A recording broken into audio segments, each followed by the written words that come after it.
But I mean, again, he doesn't know who Gabriel is, right? Because he didn't come from an Abrahamic faith. The people of Mecca were pagan. Quran is mentioned, if this book was from other than God, they would have found in it many contradictions. If a book is without contradictions, that has no bearing on whether it comes from God or not. I've had phone books that are inerrant, but I certainly don't think God gave them. That we believe without understanding. The brother asked a very important question that most of the scholars say that listening to music, watching movies, and most of the television programs, they're haram. So how can we have fun? Let me tell you, brother, at the outset that having fun is permitted in Islam as long as the fun is halal fun. That the standard narrative has holes in it. The Prophet tells us because Satan or the devil sleeps over our nostrils. Those who oversleep and not pray Fajr on time, Satan urinates in their ears. I really do think Jesus was crucified and that he really was dead and buried. He thought that he was a son of God in the sense that he was specially chosen by God. I think Jesus really did think he was going to be the Messiah, the future king of Israel. I mean, that is, after all, why they crucified him.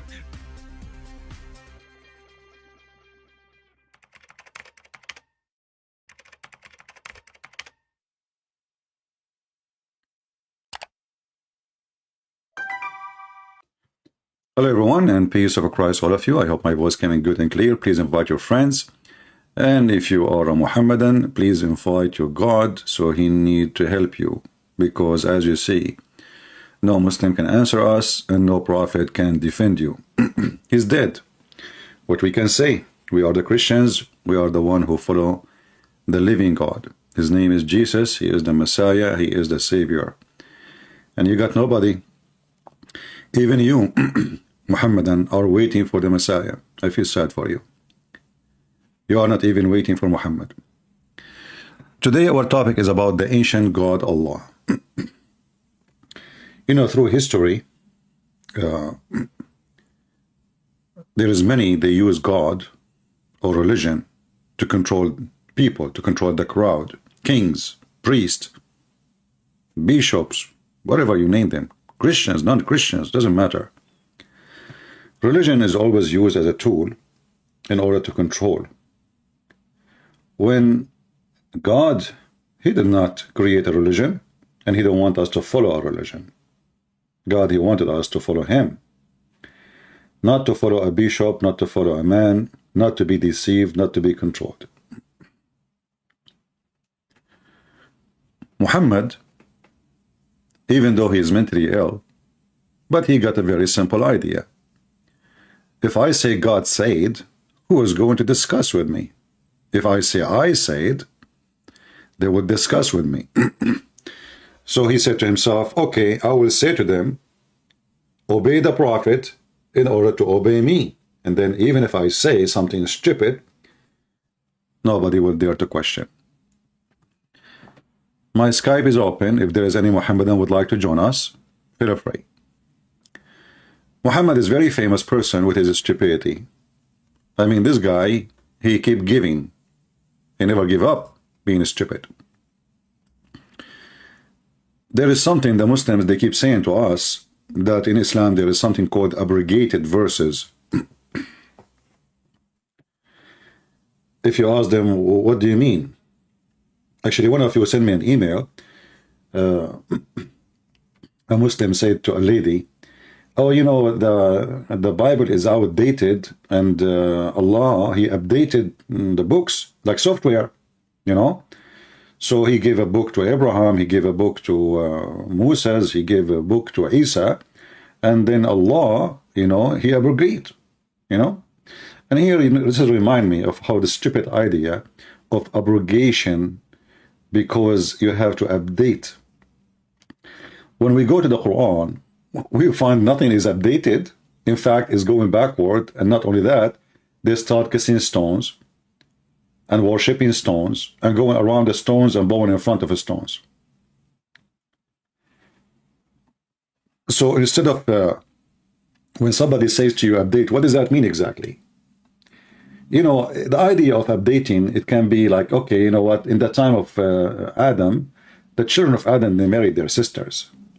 But God did not update his law. No, nothing changed, except at that time there's no other opportunity for the children to marry someone else. If there's other human being to marry from, no. So there was no law to update anyway.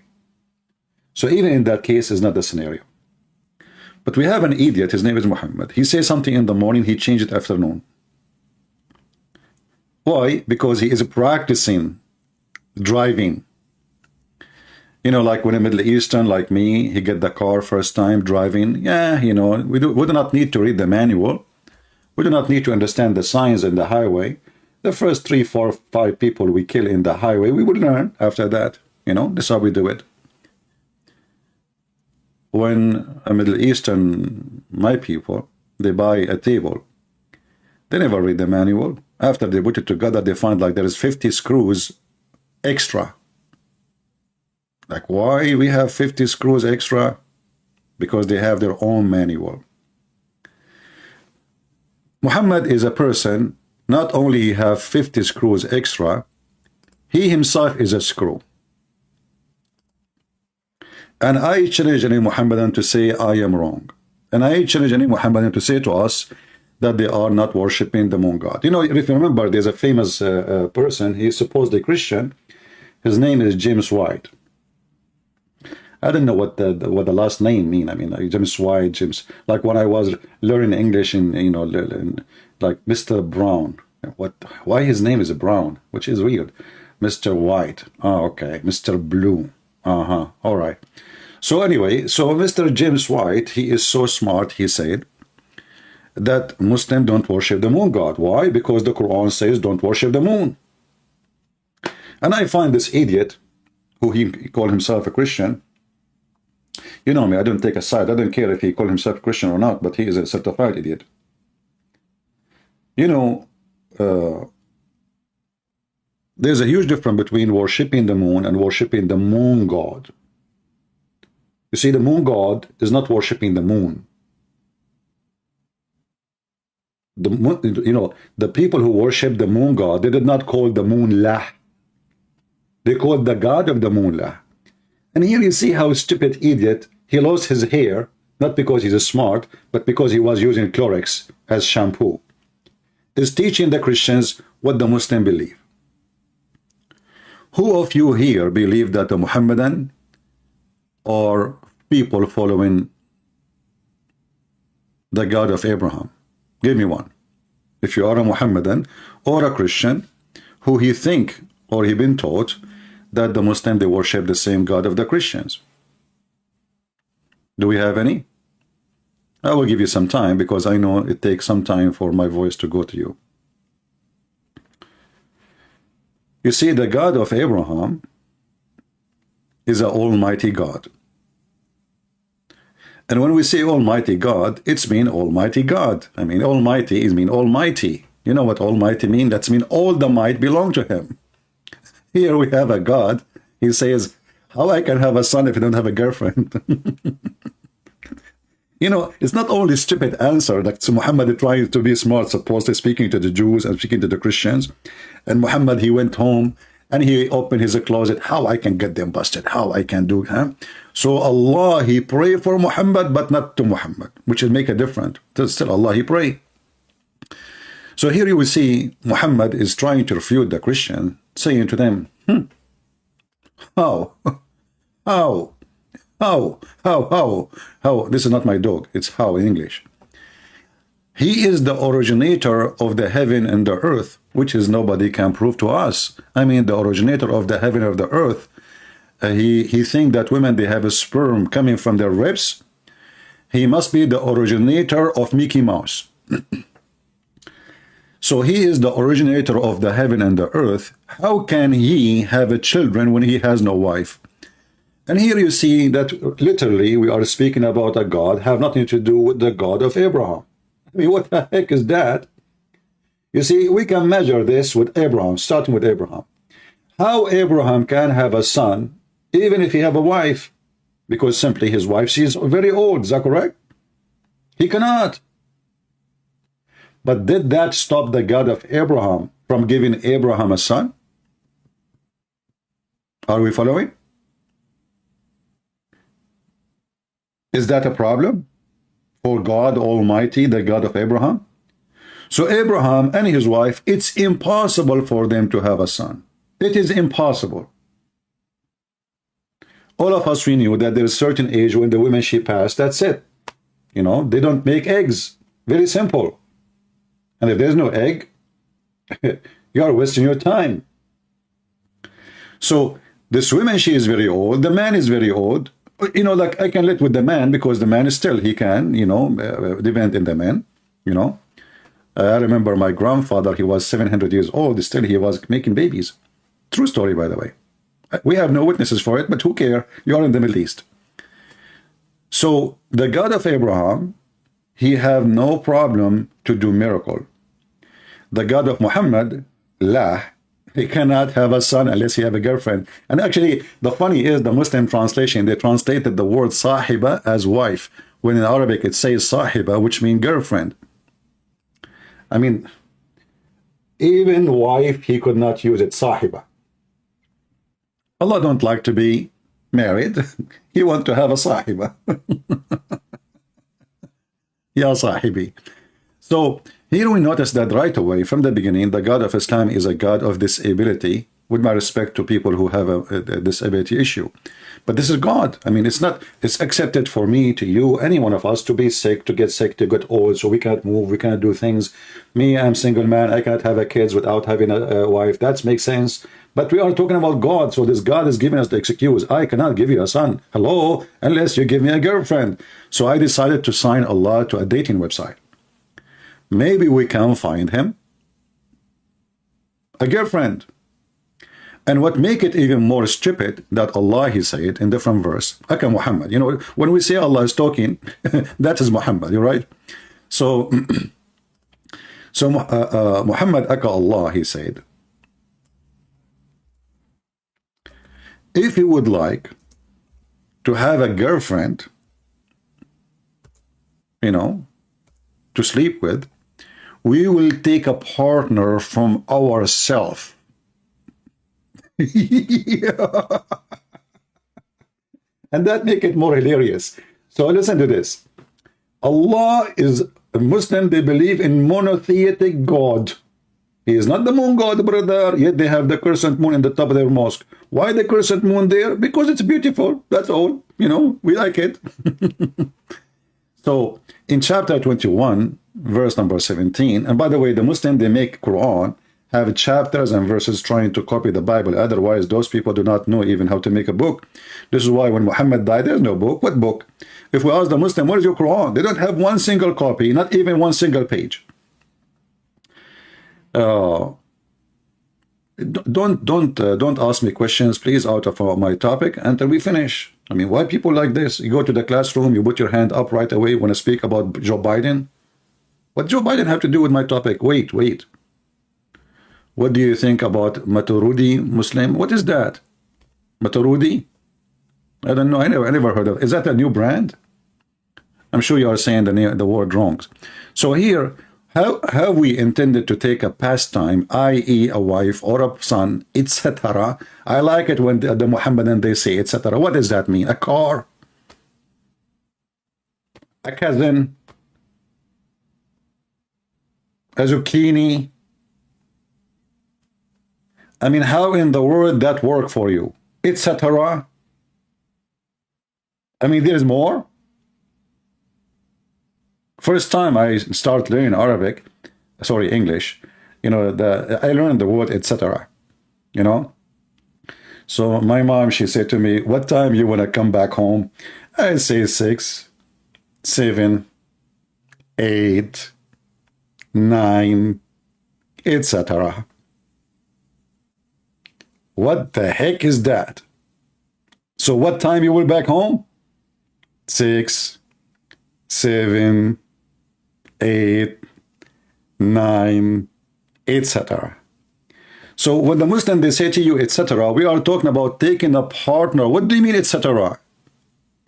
And how Allah, he can take a partner from us when he is supposedly unique and there's nobody like him? You ask any Muslim, you say to you, do we have Allah number 1, number 2, number 3, number 4, etc.? They say, no, Allah is one, brother. Okay, are you sure? Written Prince, I can prove it to you. Allah is one and He is the only one. Zakir Naik, you do not need to prove it to me. It's clear to me in the verse, chapter 21, verse number 17. It says, we could surely have taken it from us. Us who? Written Prince. First of all, the word us here, presentation. Present what? Presentation. What the heck does that mean? Written Prince. If you go to the grocery store and you want to buy some food, okay, some food, like what? Food there, Christian Prince. Okay, like zucchini. Exactly. Zakir, did you notice I choose zucchini? I noted that. Do you know why? I don't care. No, I care because it starts with the letter Z. And you are zucchini and you are Zakir Naik. You idiot. It says with us, from us. So how He is the only one and He will take a partner from us? Is that a zucchini? If Allah is a zucchini, then He will take a partner from Him as His kind. That means there's many zucchini like Allah. Do you understand? So here we notice that Mr. Zucchini, aka God, aka Allah, aka Muhammad, he come with an idea that he is the only God, everybody have to worship him, but then he want to take a partner, he will take it from us. Hey Allah, what do you mean? And until now, the Muslims are busy trying to explain. So you will find the Muslims saying, the scholars agree about, to disagree about what this verse mean. Like, what the heck does that mean? Etc. So we agree about to disagree. This is the agreement, you know? And this is why the Muslims, when they write a book or try to explain a verse in the Quran, they say to you at the end, disclaimer, Allah knows best. This is the disclaimer, you know, like Allah knows best. It's mean we get screwed. You know, we have no idea what we are saying to you. So if we wrote a book for you from the beginning to the end, 500, 600 pages, and you find nothing there, and you find that you are more confused after reading it from before reading it, simply disclaimer, Allah knows best. So the scholars who agree about, to disagree about what the verse mean, proving to us that the Quran is made by a stupid idiot. It cannot be the moon god. The moon god is a fiction name. It's not exist. You know, in certain time, people who live in Europe, in the cold areas, they worship the sun. The sun as a star we see every day. Those who live in the harsh desert, where the sun is ugly, scary, killing their animals, killing their goods, their grass, so they like the moon because this is the time only they can even sit outside. This is the only time they can enjoy the time. So the moon god is what they like. Those who live in Europe, those who live in cold, they like the sun. They wait for it. They have celebration for it. Now we go and we see how we can prove that Allah is the moon god. Very simple. If you go actually to chapter 1, verse number 1 in the Quran, start from the beginning. And by the way, when we say chapter number 1, verse number 1, does not mean it is chapter number 1, verse number 1.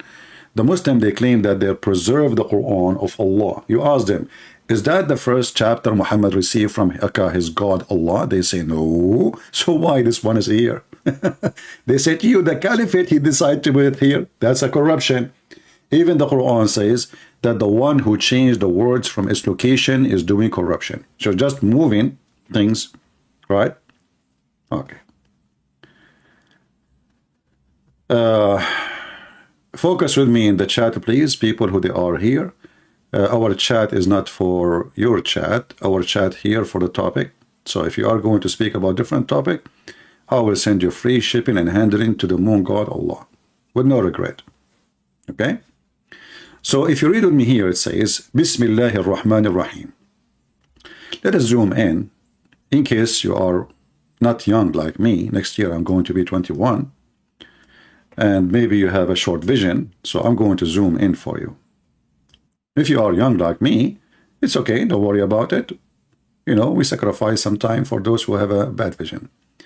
So focus with me here. It says, Bismillahir Rahmanir Rahim. You will see the name of the God of Islam appear twice. Verse number 1 and verse number 2. This is verse number 1.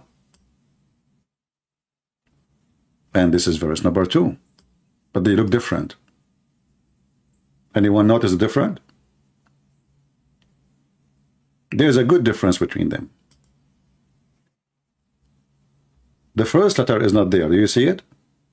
The first letter is not showing in the second verse.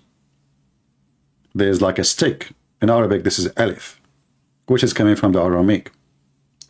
Alif, which means A. A is alif. Alif is like the way you say it as a word. Like in the Aramaic alphabet, every letter it's have a name. So when we say it by itself, we say alif, just to make it simple for you. You don't get confused. So if you notice with me here, the chapter 1, verse number 1, here we have this little letter here. Let us draw it for you.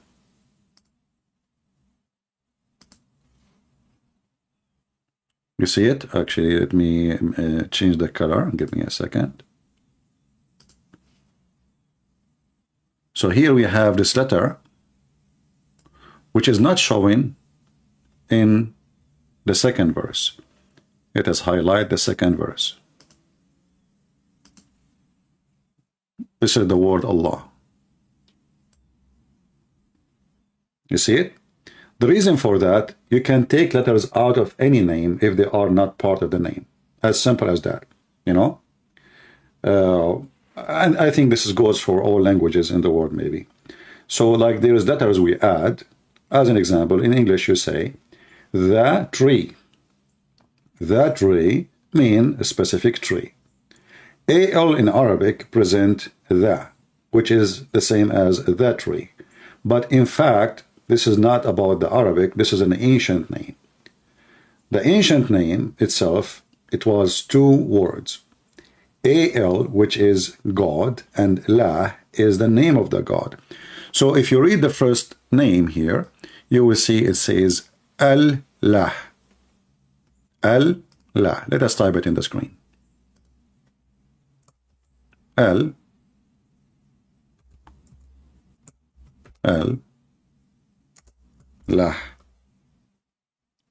Al is a very well-known word used by Aramaic, used by pagan. Is not like something specific for Christian or Jews or whatever. This is a very ancient word used for the word God. This is why actually by time, even in the Hebrew, in the old Hebrew, Israel used to be Israel, not Israel. Mikael used to be Mikael. Ishmael used to be Ishmael. So Al was God. This is not a word for a specific God, it's a word for God. Which means it can be for pagan, it can be for the God of the Christian, it can be for any God. So Allah simply mean God lah. This is why we see in the first verse that is missing. Why? Because the second verse doesn't say Allah. The second verse says li lah. Li in Arabic mean two.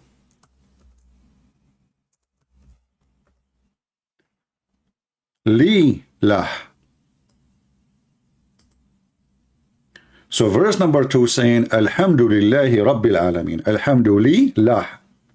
Li mean two, equal to two. Like you say, thank to you. Two. This is what the two we are talking about. I'm going to. Thanks to this doctor. Thanks to this nurse. Thanks to whatever. Thanks to your mother-in-law. Because she made your marriage very fun, very nice. So Alhamdulillah, it says thanks to La, the word, the Lord of the world. The first verse saying, in the name of Allah. So now we found the origin of the name. Because now it's connected to other letters, all of you think that the name of the God of the Muslims is Allah. This is what everybody says. But the fact, this is not true. Allah is a complex word. Two words merged together. Al, which is God, which is later in the Hebrew became Eel, Mikael, Israel, etc. Did I say etc.? Yeah. So we prove now the origin of the name of the God of Islam. Now, actually, if we go in the word al, which is presenting the word God, it can be appearing in the beginning of the word. Just take a note of that. Or it can come at the end. As an example, when we say Mikael, this is at the end, right? But there is many words. The word el appear in the beginning. So this word can be movable between the beginning or the end. It can appear at the end. It can appear at the beginning. This is why we see the Muslims. The Quran says Jibril, El. So the Quran is mixing between the two languages, the ancient Aramaic and the new Aramaic, and the new Hebrew. So Jibril have El at the end, which used to be Al long time ago in the ancient time. And actually this is where the name of the God of Islam is coming from. It's coming from the ancient time. It's not a new name. It's not a new God. It's a very, very ancient God. Go way, in history. You can go a little bit search in the Prophet Google, peace be upon him, and you will find a lot of articles written about it. Now, if you go actually to other God, let us take a screenshot of this one. You can do the same on your side, because we want to clean the screen here so we can go to different verses. You will notice that the Quran speaks about God. His name is Baal. Do we know who is Baal? Who do not know Baal?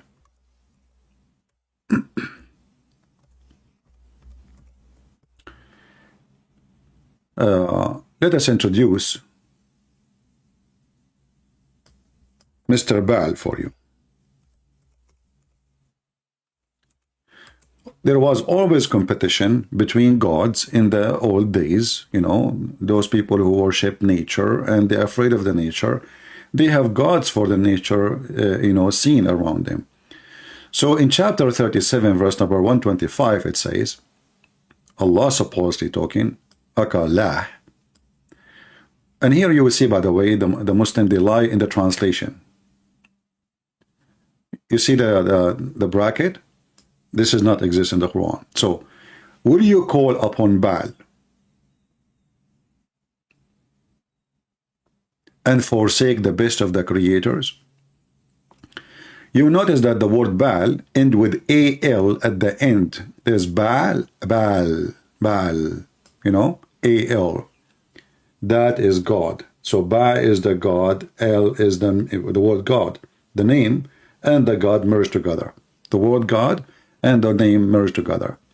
So what this verse is saying to us, that there is God, his name is Baal, he is good, he's powerful. But would you forsake Allah, the best of the creators? That means the Quran in this verse here says that Allah is a creator and he is the best of the creators, and there's many creators. You see, if you think about it, the one who made this verse is an idiot. Because how you are trying to convince people that Allah is the originator of the heaven and the earth, and then you say that Allah is the best of the creators. When the Quran speak about not to worship the moon god, Muhammad at that time, he lived between the Jews, not the moon god, the moon.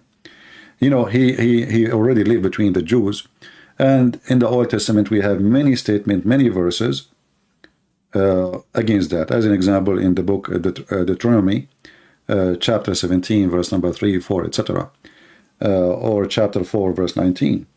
So the Old Testament speaking clearly about not to worship the moon, the stars, the suns, etc. Those who follow those gods are going to go to hell. Muhammad, he copied some from the Jews, but he forgot in the same time that he copied the Arab God in every aspect of this God, Allah. In certain time, Muhammad, he was trying to make himself sound like a Jew, act like a Jew, pray like a Jew, dress like a Jew, eat like a Jew. But when the Jews rejected him, Then Muhammad, he decided to wash his hands from anything have to do with the Jews, and he went back to his roots, which is Allah, the moon god. You ask the Muslim, they will say to you that Muhammad, he was praying in the direction of Jerusalem. And we ask them why. Why he want to pray in the direction of Jerusalem? Did Allah say to him, pray in the direction of Jerusalem? No Muslim, they have no answer. And then suddenly Muhammad, he switched to worship the God Allah, praying in the direction of the Kaaba. But if we do a little investigation, we will find that the one who made Muhammad switch the direction, or the one who gave him the idea, it was Umar ibn Khattab. Umar, he created tons of verses in the Quran, including the Hijab. So if we go to the Hadith here, Hadith is what Muhammad said or his companions, and Muslims, they follow Hadith more than the Quran.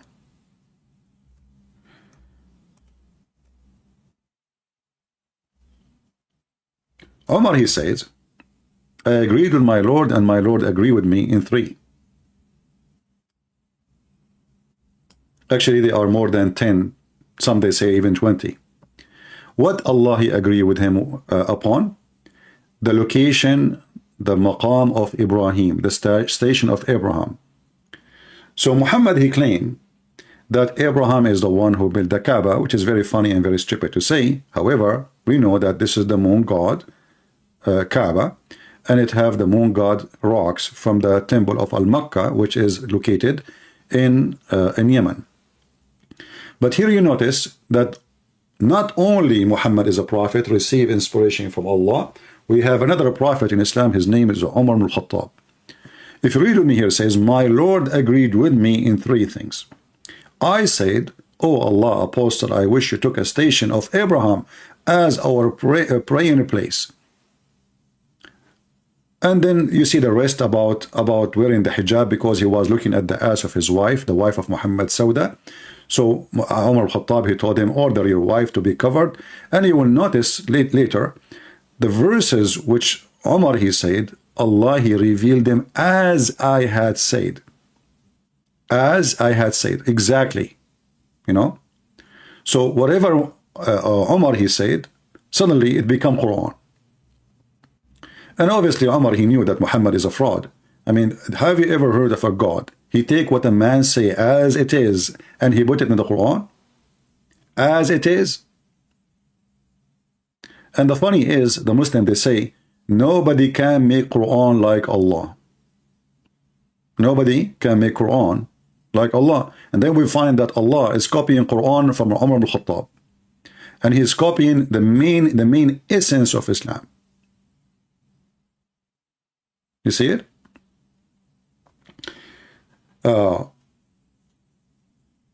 So the station of Abraham, according to the Muslims, is why they pray. So they will say to you, well, how we are worshipping the moon god, and we are praying to the station of Abraham. But then we ask ourselves, if there is any reference in the world exist for the Jews. You see, the Jews and the Christians are not too much in love. You know, I mean, there's a long history of enmity between both, if we can say. So how come the Christian and the Jews agree that Abraham never went there? And how come books written before Muhammad exist, they never mention that Abraham went there? I mean, you see, I can say after Muhammad came, maybe somebody don't want to show, but we are talking about books written way long before Muhammad is even exist. Nobody mentioned that Abraham was there. Muhammad, after he found out that the Jews are not accepting him, the Christian will not accept him, and he decided to do like ethnic cleansing or religious cleansing, like the filthy Putin. So he started killing civilians, killing everybody, in order to keep only those who accept him as a prophet.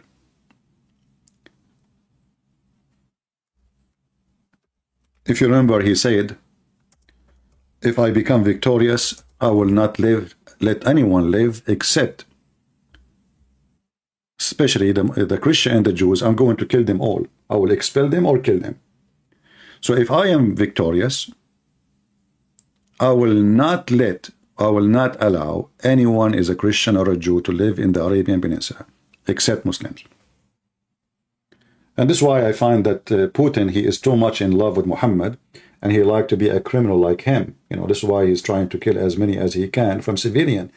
They kicked his ass in Ukraine. His army ran away. Kadyrov, he ran away like a puppy with his show-off TV station army. And then suddenly, Putin, what he do? He seek revenge by bombing the civilian. Very, very normal behavior from a filthy person like Muhammad, like Putin.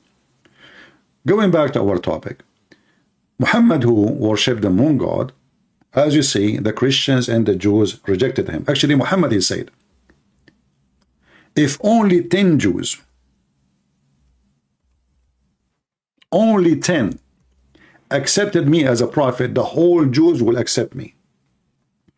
So the Muslim here, they added between two brackets, the prophet said, had only 10 Jews, between two brackets, they says, among their chief. You stupid idiot, what chief? What chief? The prophet said, only 10 Jews. He never mentioned the chief. But they want to tell you how we can fix this issue. Not even 10 Jews accepted Muhammad. Not even 10 accepted Muhammad. Here you need to ask yourself why.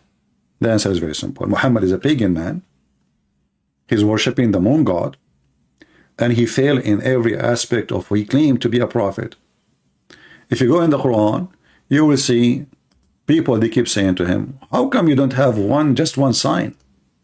Just one sign. Can't your God make one sign? I mean, we are not asking you for 100. Just one. We will find this all over the Quran. And we cannot find anywhere in the Quran Muhammad making a miracle. The Muslim, they say to you, oh, the Quran mentioned the moon splitting. The Quran never even mentioned that Muhammad did a miracle, including that chapter. Go read it. Actually, that one is additional proof that Muhammad is a fraud, because the same chapter says Muhammad had no miracle. If you read what the Quran said about Muhammad, he failed. As an example, chapter 6, verse number 37, chapter 10, verse number 20, chapter 13, verse number 7, chapter 13, verse number 27.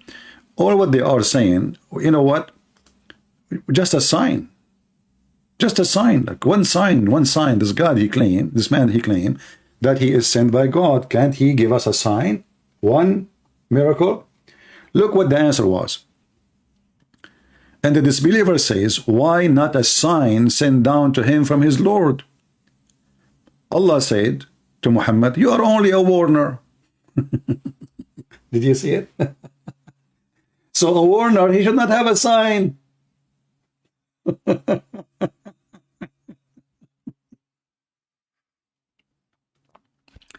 It's like, you know, you are a guy who sent, the postman. You know, a postman, you deliver a letter, the guys, they say to you, oh, this letter from who?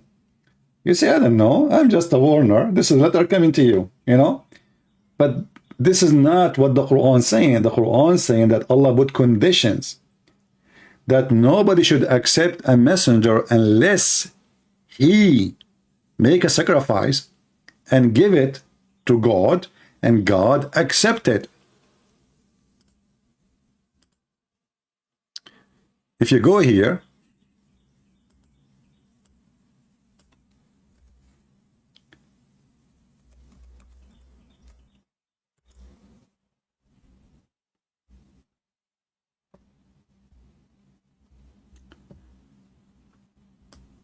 chapter 3, verse 183, between two brackets, those Jews who said, verily Allah has taken our promise. For sure, the Jews did not say Allah, they say our God, not Allah.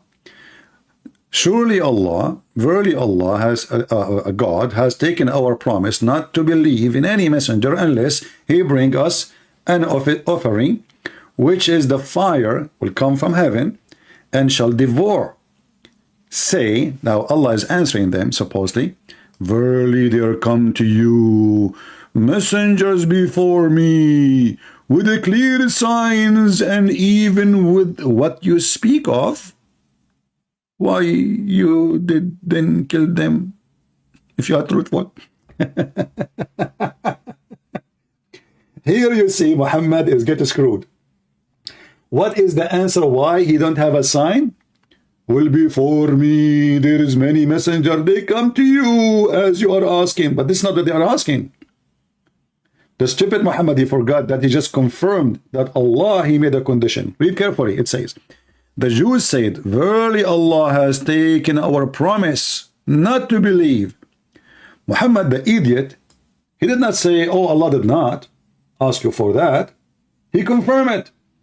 So how Allah, he made him promise not to accept a messenger unless he have a sign, and then Allah, he said to them, well, I sent you before, you did not accept them and you killed them. And then we asked the Muslims, can you name for me one messenger of God the Jews they killed? Any Muslim can name for me the messenger of God which the Jews killed? Any Muhammadan? What now? You will say Jesus? Hey Abdul, any help? Allah is in trouble. Huh? Which one? The prophet, or it says here many of them. You see, it's not even one. You killed them. You killed them. Do you see it? It says kill them. Not one, not two, not three. So who is the messengers who the Jews killed them? If the Muslim, they say Isa, well, that will get Muhammad busted. And still that will not fix the problem. Because according to Quran, Isa was not crucified. Right? So that is stupid.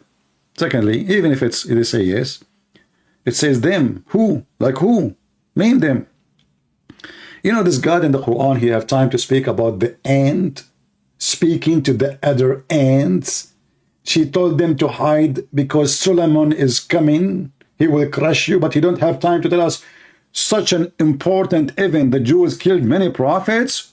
What their names? So Muhammad, because he have no ability to make a sign, he is a false messenger. He have a false sign. He have nothing. And then we open the books of hadith. We will find tons of miracles. As an example, Muhammad, he converted the lizard to Islam. There's a hadith says that when Muhammad, he walked, the trees say, Assalamu alaikum. All the trees. Thank God. Muhammad don't live in Amazon. You can imagine how much noisy will be Amazon because Muhammad is walking by. All the trees saying, Assalamu alaikum, Prophet. Assalamu alaikum, Prophet. Rocks, they say Assalamu alaikum. So, you know, if Muhammad is really a prophet and those are true stories, then the Quran should say, well, here we go. You know, Muhammad have tons of miracles. Are you blind? But the Quran confirmed that Muhammad has zero miracle. And the only miracle, Allah, supposedly, he asked the Jews not to accept any messenger except the same miracle of Abraham. You remember? The same miracle of Abraham. Not only that, the same miracle of Adam. The Muslim believe that the first one who gave sacrifice, it was the children of Adam. If you remember the story, that Adam, he used to have kids, and his wife Eve, she used to give birth to twin. One boy, one girl in the time. And then one twin, the girl, she have a cross eyes. So now the two brothers, they don't want to marry that girl. You know, they are fighting about the one girl who have nice eyes. This is according to the Muslim story. Don't ask me. Don't tell me where you got the story from. Muhammad, he come with a lot of stories. So now both of them, they don't want to marry the one have a cross eyes, and they want to marry the women or the girl who have nice eyes. So how Allah, who is going to decide who is going to marry this girl? So Allah told Adam, tell them to give a sacrifice, and the one I send the fire to devour the sacrifice is the one who will marry that girl. So this is something Allah He practiced all the time according to Muhammad. And here you see how Muhammad is mixing between the moon god and the God of Abraham. So, and this is what make it confusing for many. How we say that Muhammad is worshiping the moon god, and then we find Abraham, we find Moses, we find Adam, we find a lot of names. Simply all of Islam is storing names. This is why if you ask Muslim what Adam mean, they do not know. What Abraham mean, they do not know. Okay, what Isa mean, they do not know. Okay, what Moses mean, they do not know. Why? For Muhammad, when he moved and he lived between the Jews, he started learning stories. So he started merging the stories of the Jews into his cult or his pagan religion, worshipping the moon god. And that what make it very confusing for some naive, especially in the West, who they think really that Muhammad is a prophet and he worshipped the same God of Abraham. And not only that, you will see many donkeys, sadly, including in our churches, teaching your kids that the Muslims are from Ishmael. When the Bible itself, if you go in the Old Testament, you will see that the Bible says that the mother of Ishmael, she took her son and she married him to an Egyptian woman. So you ask those idiots where they got this from. How in the world you come to the conclusion that Ishmael is the son or he's the father of the Arab, when the Arab was exist before Ishmael? Stupid people. What we can say? Copy paste. Now,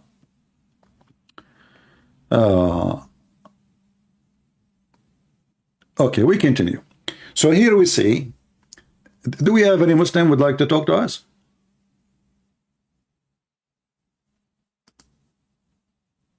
We have a person, he called himself Hamza. Let us see Mr. Hamza.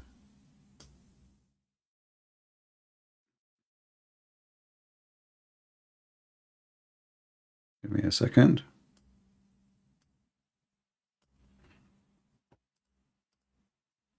All right, we are calling Hamza.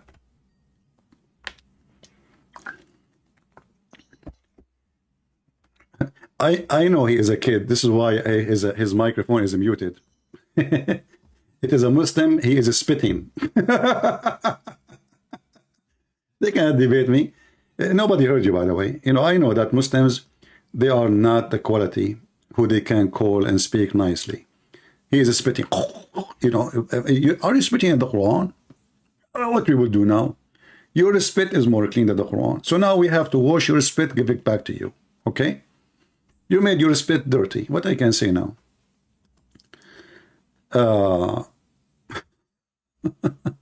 They cannot debate me. So he's spitting. You are really powerful, man. Your spit is so powerful. You remind me of the story of your God Allah, where he said that the reason we have a belly bomb because Shaitan, he want to spit at Adam, but he did not hit his face, he hit his belly. And this is why we have the belly bomb. I mean, scientifically explained. It's true. It's true story. Prophet Muhammad, he knew everything. So the reason many people are confused about this, because the thief Muhammad, when he lived with the, Muhammad is a person who changed to adopt. If you go in the Quran, you will see Muhammad even claiming that those who worship the stars, the Sabian, anyone believe in Allah is going to go to heaven, including the Sabian. But the Sabian, they worship stars. They believe in creators. They believe in many gods. So if you read with me here, it says, chapter 2, verse number 62, surely they that they believe, and those of the Jews, the Jewry, the Jews, they became the Jewry. Oh, okay. Hey, Jewry, how are you doing? And the Christians, and those Sabians, and who believe in Allah.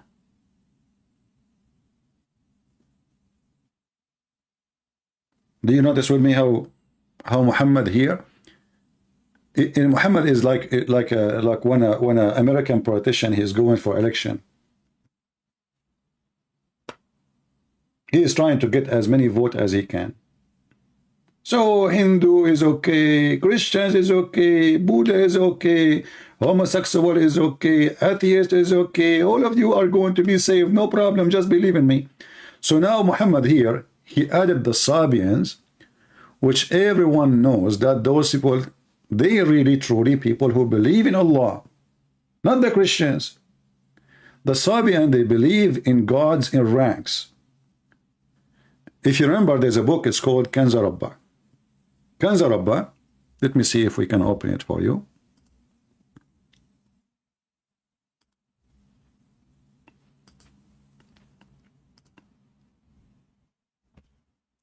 Kanza Rabba, which is a book mean, Kanz mean treasure, you know. Rabba is coming from the word Rabb in Aramaic, which is mean God.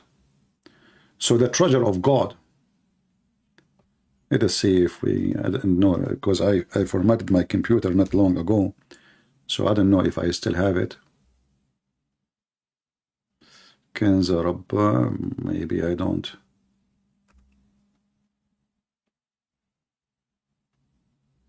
Yeah, I think I don't have it no more. You can search it.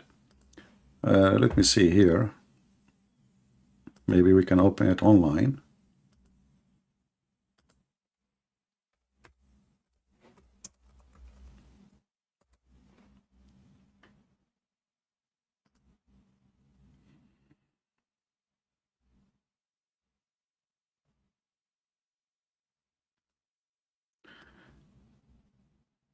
Yeah, actually here, I want like, I prefer to have the book.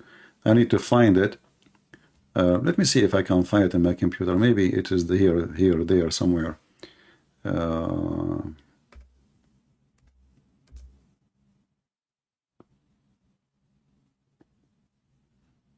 No.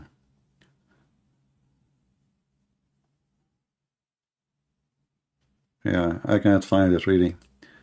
Sadly, it's not in my computer, but we can view it from here. Let us see.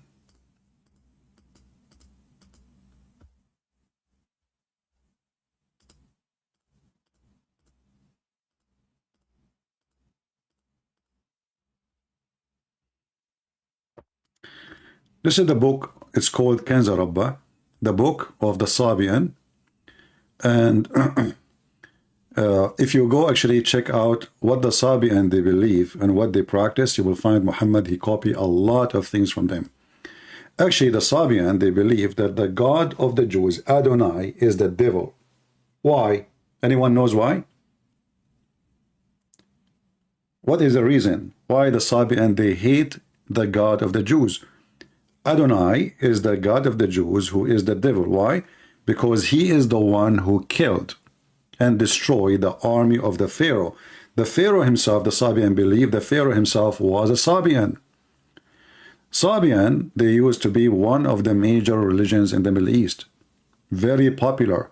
And actually even the moon god temple, which is in Mecca, Al-Makkah in Yemen, is built by the Sabian. So this is the book of As-Sabian, as you see in the front of you. And you will notice how Muhammad, he copied very much, even the way he say things from them.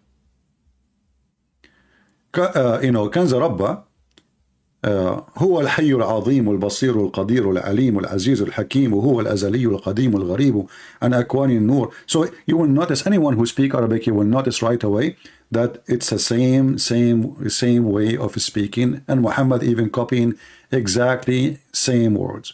So you will notice here, as if you are reading Quran, like if you are a person who do not know Quran, you know, you not know what you are reading, you think this is Quran, this is really Quran. So Muhammad, when he promised the Sabian to be in heaven, you need to ask yourself, the Sabian, they believe that the God of the Jews as the devil. So how the God of the devil, I mean the God who is the devil is the God of the Jews, and the God of the Sabian both suddenly became same one God? It doesn't make sense. In the book of the Sabian, it says that Adonai, the devil, he ordered his followers, the Jews, to do circumcision, an act of evil.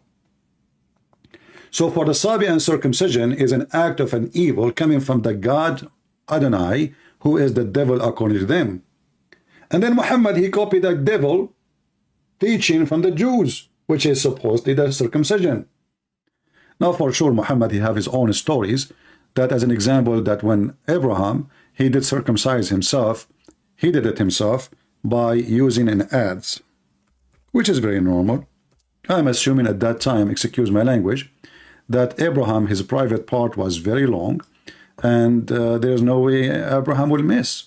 I mean, if the tip of it is maybe a couple of 100 centimeters, so there's no way. You need an adze, you know, you need an adze, you know. I don't know if you know what adze is. So Muhammad, he have a lot of stupid mixing between religions, and he kept the name of the God, Allah, the moon God, and now he is bringing the Sabian, he is bringing Abraham, he is bringing the Christians, he is bringing the Jews. All of this is mixed together in a new religion. It's called Islam. So Islam became like the most funny, silly mix, but even between the enemies, like the Sabian who hate the God of the Jews, who he destroyed the army of the Pharaoh, suddenly is the same God. He is the God of the Sabian and the God of the Muslims. But we have actually way more proofs that Muhammad still he is in his root as a pagan person.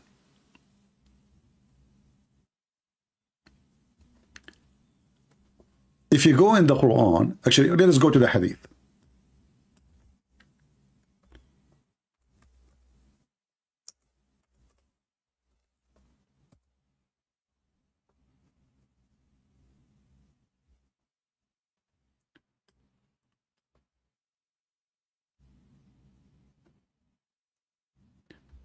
Where the sun come from? The sun is the enemy of the God of the of Muhammad, and Shaitan is in control of the sun.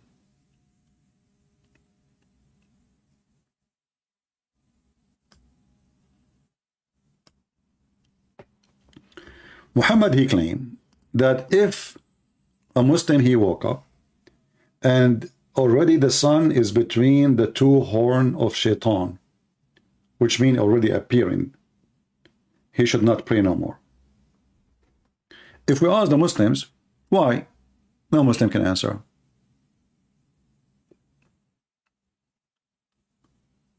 Even Muhammad, he pointed his finger at his house and he said, from here,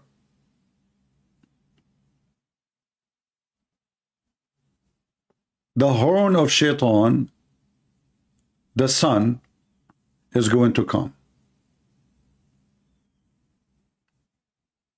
Let me find you more hadith which can be more helpful for our topic.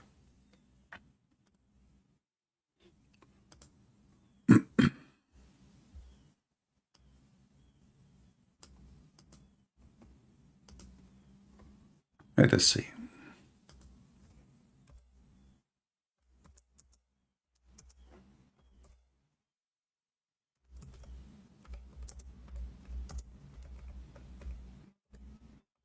And you know, if we can find any Muslim can answer about this, I will be happy to hear his answer.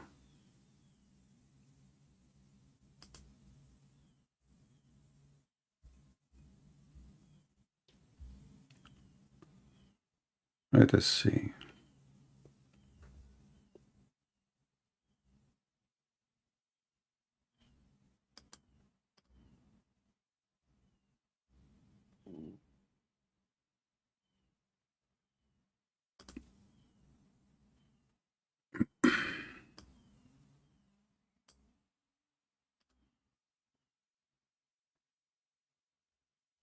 Okay, this website is not responding.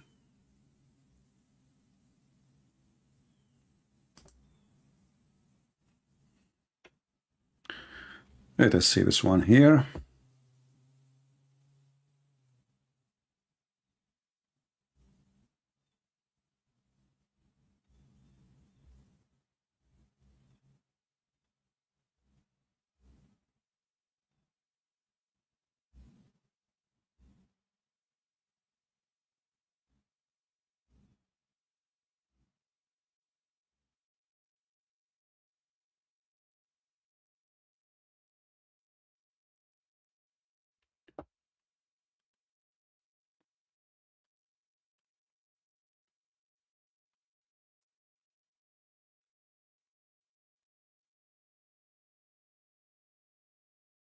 Let's see, where is one?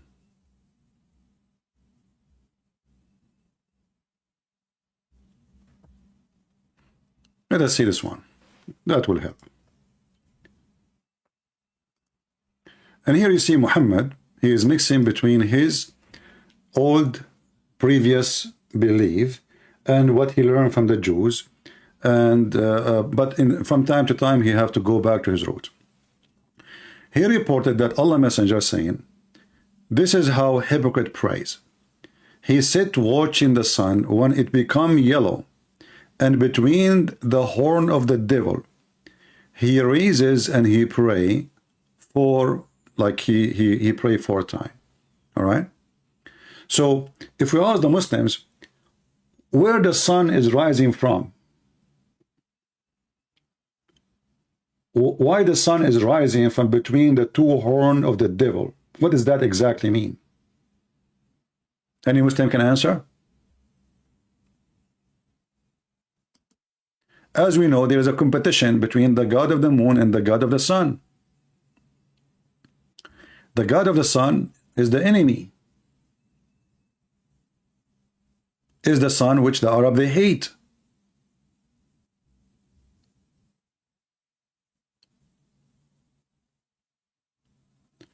All the evil the Muslim they will see is going to come from between the 2 horns of the devil, where the sun is coming from. So who is the one in control of the sun?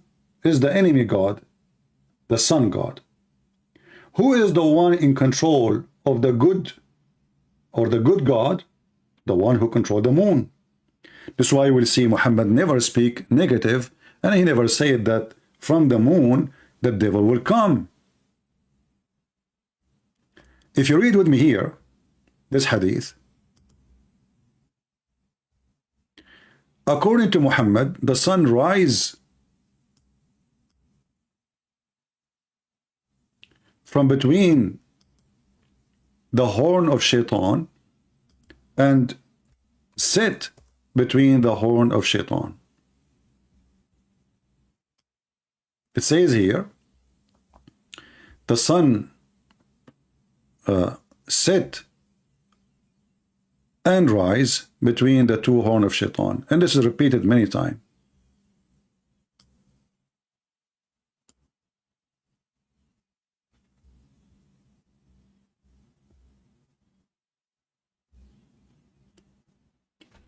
This is an old belief the pagan Arab they believe in, because they hate the sun. The sun is their enemy, is the one who killed their crops, is the one who killed their animals, is the one who killed them with thirst, no water, no rain, heat. The moon is the nice one who they always sit and enjoy the time, saying poetry, looking at the sun. And then we will find in the Quran the following, that Abraham himself, he worshipped the sun and he worshipped the moon.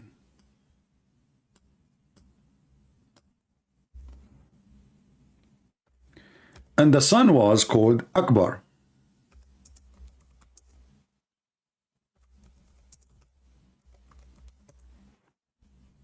Chapter 6, verse number 78. When he saw the sun, supposedly this is Abraham. So in verse number 77 or 76, you can read it from 75, that Abraham, he saw, he is looking at the sky, looking and wondering, So he saw the moon. So he liked the moon. He said, "This is my God." And then when the moon disappeared, he says, "I love not those who disappear." Verse number 77, actually, sorry, here, verse number 76 is about planets or stars. We do not know what they are. Verse number 77, he saw the moon. Same, the moon disappear, so I don't like those, who disappear. So he worshiped him for some time. Then he saw the sun, and then he said, "This is my God, this is Akbar." You see, the Muslim, they translate the word Akbar as a greater, but Akbar does not mean greater, really. Why? Simply, in Arabic, there is a way to use the language. Akbar can be even about age. It can be about value. It can be about size. It can be about as we said, like value, or even about influence. Many meaning. But here we are talking about planets and stars we see in the sky. Why only this one he called it Akbar? Does the sun even look really bigger than the moon? No. It doesn't. And we are talking about seeing by the eye. The moon is way more closer to us, so the moon will look even bigger. The more close you are, the more bigger you will look. So when he saw the sun, he says, this is my God, this is Akbar. And this is why I understand where the word Akbar coming from. The Muslim, they say Allahu Akbar. So Muhammad, what he did, he decided to spread his religion. He brought the Sabian, the Christians, the Jews, and even he took the stones from the Hindus. So let us make a religion, have all gods. The moon god, Akbar, in one religion, Allahu Akbar. In Arabic, wa mean and. Allah and Akbar, not Allah is great as many they lie to you. You cannot find in Arabic language anyone who can prove it to you, Allahu Akbar. Because if Allah, you see the Muslim, they say to you, you cannot compare God to anything. Akbar is a name of comparison, like you are comparing between two. So like I say, this apple, Akbar from this apple. This car, Akbar from this car, which means bigger. You know, I can say this house, Akbar from this house. So in order to use the word Akbar, I have to compare between two from the same kind. So Akbar doesn't fit to be next to the name of the God of the Muhammadan, because he's Akbar from who? Can God be compared to his creation? That would be funny. So imagine I say Allahu Akbar from me. And who am I? Nobody. I mean, we're talking about God who created the heaven and the earth. So how you compare him? And the Muslim, they say you cannot compare God to anyone. So how here the word Akbar appear? As you see, it's comparison. Even in the verse here, it's about comparing between two. Even when the Muslim falsely translate it as a greater, not great. You see, let me show you the word in Arabic here. You can compare it to any word. The Muslim, they write the name Allah, Akbar. Let me zoom in. So why in the translation it says greater, doesn't say great?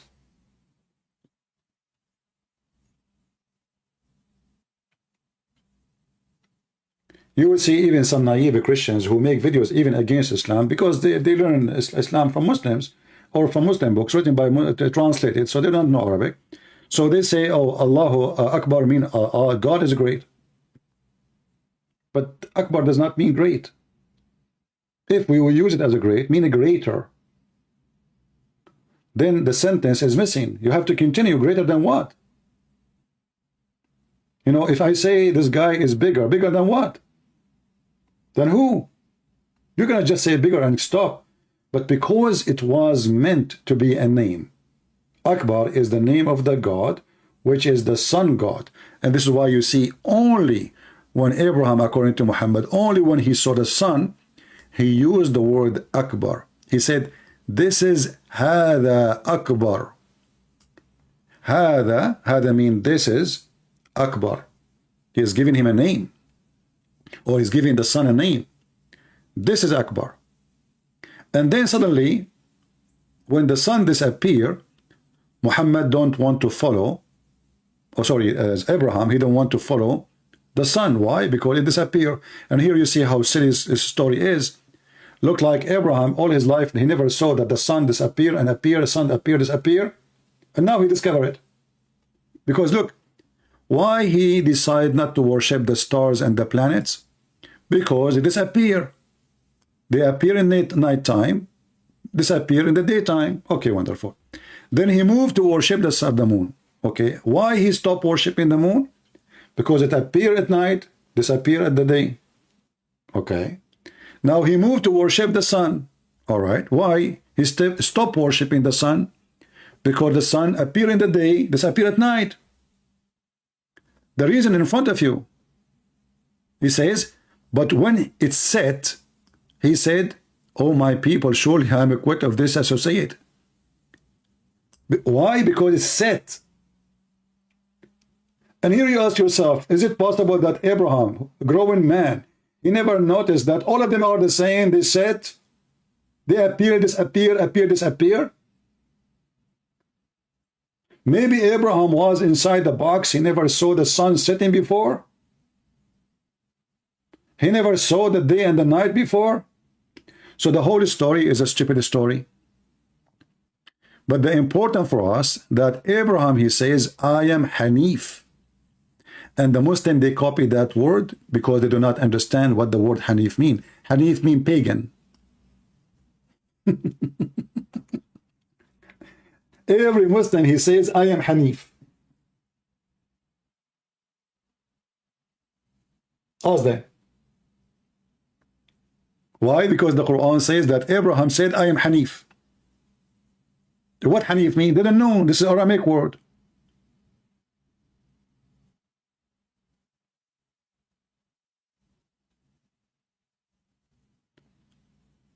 So the Muslim, they start saying, we are Hanif. And I am not min al-mushrikeen. But look what happened here. He is not from those who associate with God. Which God?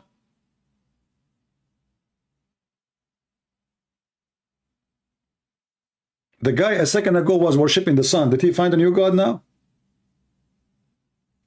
And you will notice here how silly this story is, because it is Abraham who decided to follow the stars, not following his people.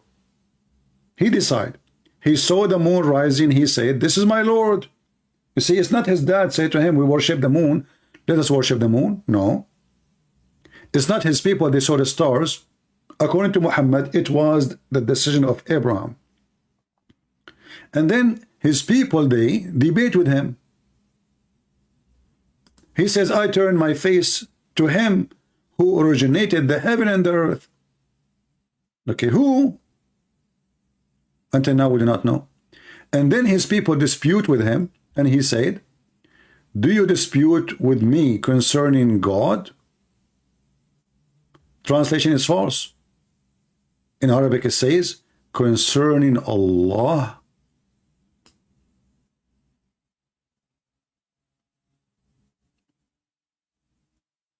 What does that mean? That means the Sabi'an, they worship Allah. You see, if you change the translation, let us change it. Let us go to another idiot.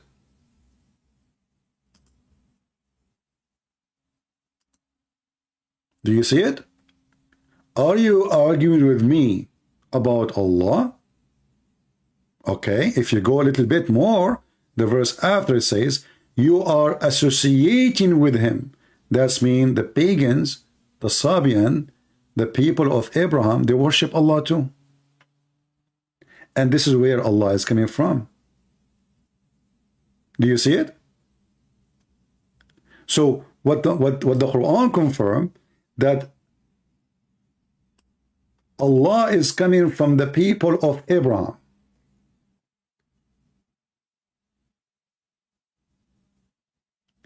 But the people of Abraham, they worship stars. So how they worship stars and Allah is their God too? Because simply, He is the moon God.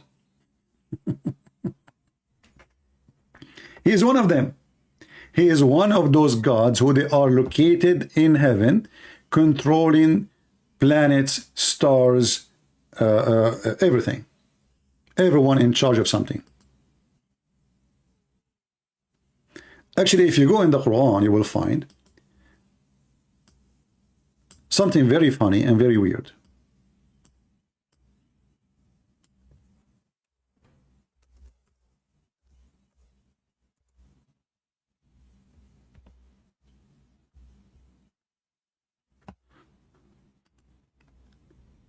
The moon god is the one who controls the moon.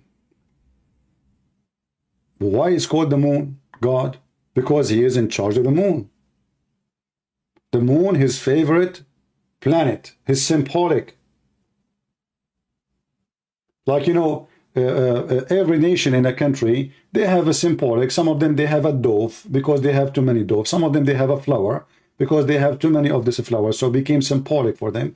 Some, they have an eagle because they have like the American eagle. So the symbolic of the God of Islam is what?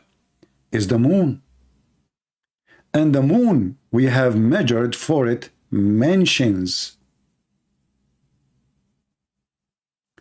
According to the moon god Allah, the moon move from point A to point B to point etc.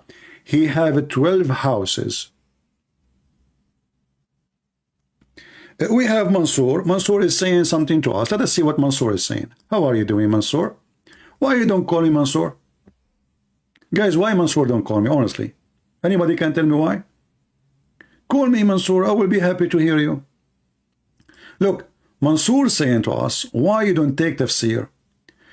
Okay, Mansoor, do you accept the tafsir if I show you?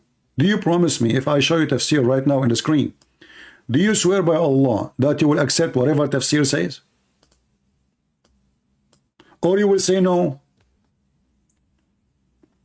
I'm waiting for the answer. Guess what Mansoor will say? He will say, no, I don't accept all tafsir. Just wait, I'm waiting for him. Mansoor, do you accept the tafsir I will show you? Do you accept any tafsir I can show you right now?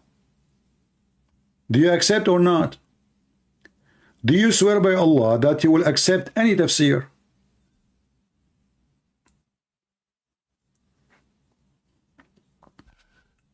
Mansoor now is taking a hike.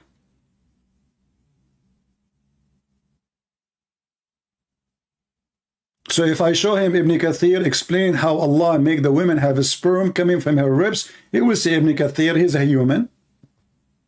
If I show him Al-Tabari, he's saying you can have sex with your sister, if she is a sister or a daughter from adultery, he will say he's a human. If I show him Ibn Kathir saying the flying carpet and he carries 600,000 chairs on the top of it, he will say, well, he's a human. So the Muslims, the Muhammadan, when they are in the corner, they say, see tafsir. When we go to the books they are asking us to read, they wash their hand from it. Mansoor said, depends. I did not see that. Where is that? Let me go back so I can put it in the screen. He said depend, right? I know what he will say. Yeah, depend. Where is Mansoor? Ah, here we go. See? I know it. Depend. Well, my friend, if you have a religion of based on depends, that is not a religion. I mean, have you ever heard of such a religion? Mr. Depend in control? Depend? No comment. Mr. Mansoor, he put us in the corner. Depend. I mean, it's obvious. So what we do? Depend. If we like it, we agree. If we don't like it, if it's embarrassing, we say we depend. So a second ago, you asked me to show tafsir. A second after, he says depend. I don't want to give interpretation myself. Why you don't call me and give me the interpretation? Go ahead. Mr. Depend. So do you see why this is not even a religion? Have you ever heard of a religion? People cannot even understand their book.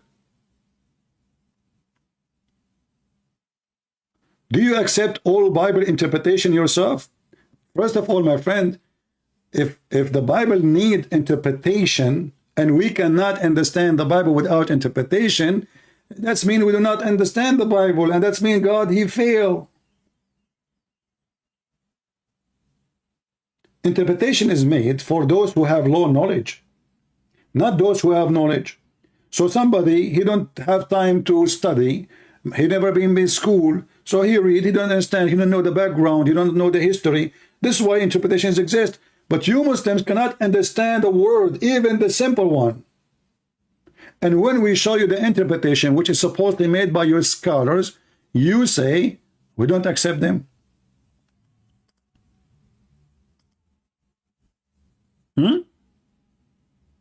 So now what we will do? You could not correct me. You could not prove me wrong. You did not dare to call me. And now you deserve the name potato. Let us continue.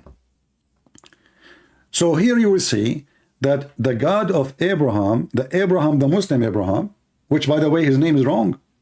Muhammad in one time he says Ibrahim, in other verses says Abraham. Is it Ibrahim or Abraham? The guy, he can't repeat the name twice.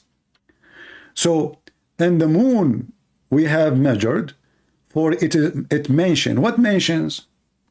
According to Muhammad, because he is following the Greek mythology, pagan mythology, that the moon have houses. And he moved from place to place. Every month he sleep in different place. How many places? 12 mansion, 12 villas.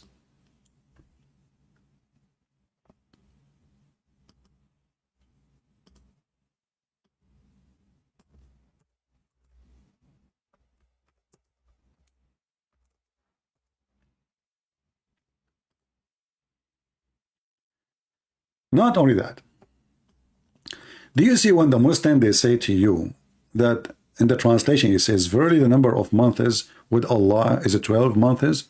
That is a false translation. The word shahr mean moon.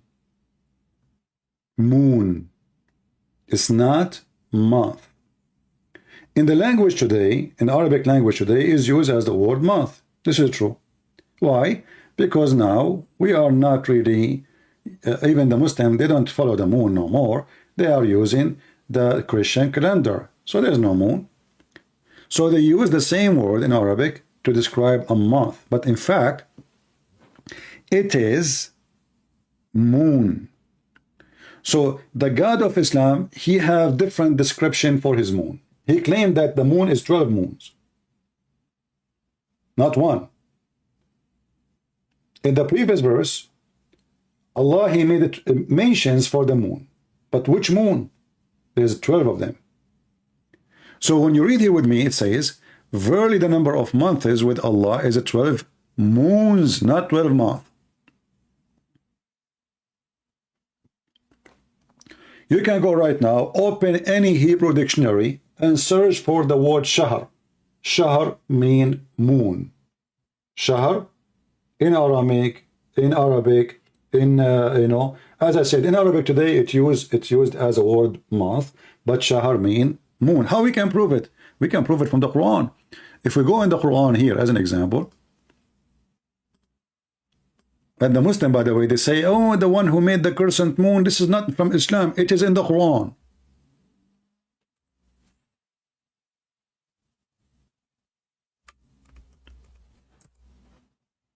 It is from the Quran.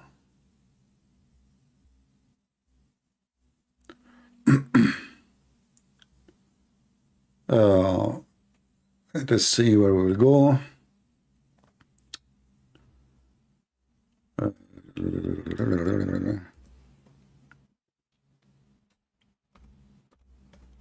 All of us, we knew in the month of Ramadan, the Muslim, they wait for what? Anyone can tell me?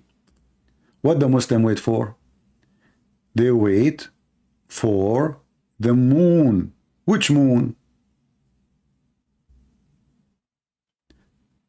If you look at the translation in front of me, you will see here something very weird. Whoever of you witnessed the month, how you can witness the month? What does that mean? Can we skip it, not to witness it? You know what I mean? You know, witness is about you being presented there in the time of the event. What do you mean witness the month? Obviously, this is false translation. In Arabic, it says, فَمَنْ شَهِدَ مِنْكُمُ الشَّهْرِ. Those who saw the moon, which is in a certain way, and we will show you what way it is. So this is here, Aitani translation, 185. Let us switch different translation.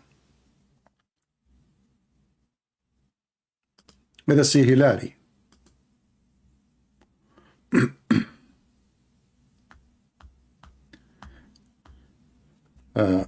You see, always, where we go? What happened? All right. Read with me carefully. This is the Muslim translation, Muhammad Hilali and Khan. Here they translate the word shahr as month, but we told you it's not a month, it's a moon. And we will prove it to you from exactly same translation. The moon of Ramadan is in which was revealed the Quran. Now, what is the connection between the Quran and the moon? There's a connection. The Quran revealed when the moon in a certain look. What is that? A guidance for mankind, a clear proof for the guidance and certain between the right and the wrongs. So whoever of you sight, you see how they change it now? But this is the same word, shahr.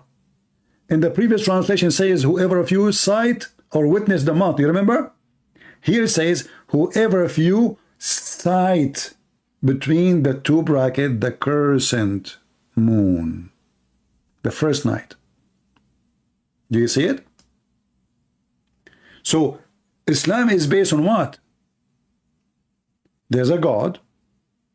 He have a 12 moon, and there's one of them is the crescent moon.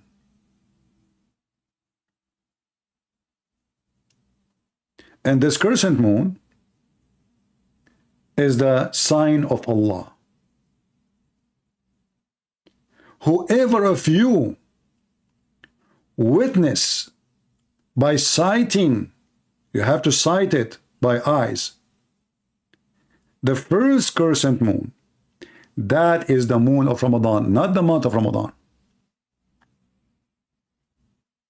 Do you see it?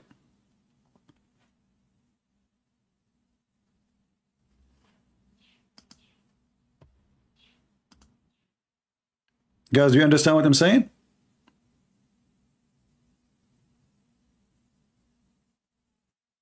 So whoever of you sight the crescent moon, the Muslims, they deny, they say, oh, this is the caliphate, he put it there, this is have nothing to do with Islam, the crescent moon. The crescent moon is not the symbolic of Allah. Allah himself, he chosen the crescent moon to be his sign, to start fasting for him.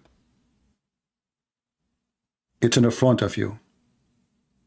So the word shahr does not mean month, as the Muslim translate here.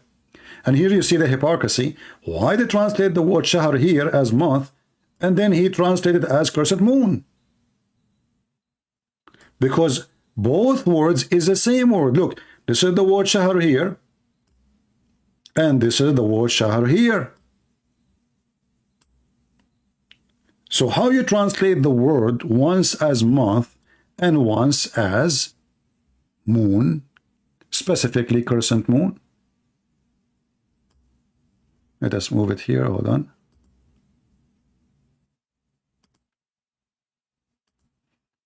So this is the word shahr here, and this is the word shahr here. Same word.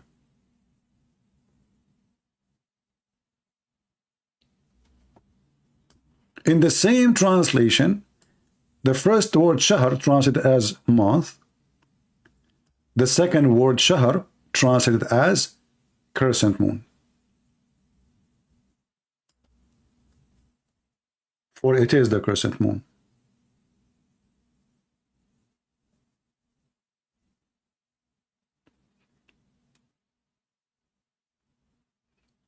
And then if you look at the title, it says, how the ancient God Allah become a servant for Muhammad. Now we understand that this is the ancient God, is exist. Even the Muslim, they say, and they agree, that the pagan Arab, you ask them, who is the Arab before Muhammad, Quraysh? They say pagan. Okay, what they worship? They say idols. But in fact, the Arab, they worship Allah. There's a video made by this guy, his name is Sheikh Hakim, something like that, the funny guy.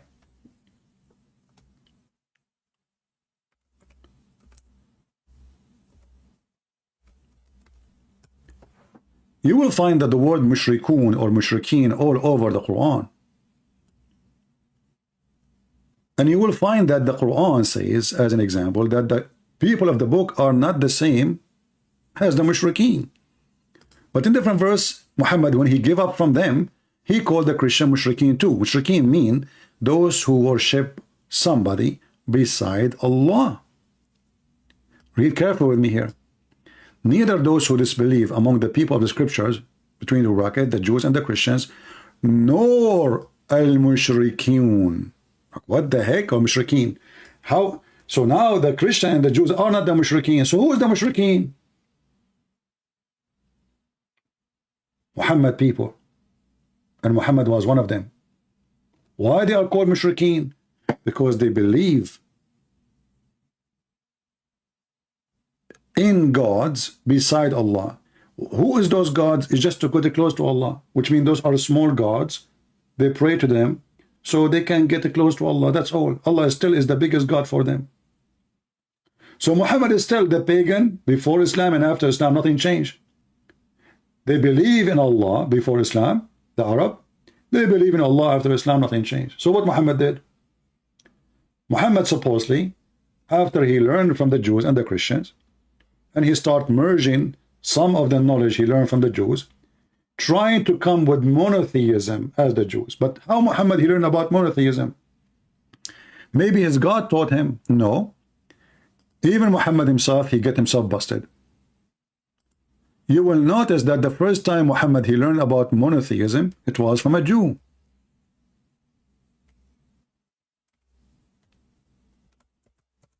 Once a Jew, he came to Muhammad and he said to him, you are a mushrik, you are a pagan. Read carefully, this is not me saying that. And this is sahih. What make it more horrible, this is all is authentic. A Jewish man schooling the pagan Muhammad about who is mushrik, how to worship the one God.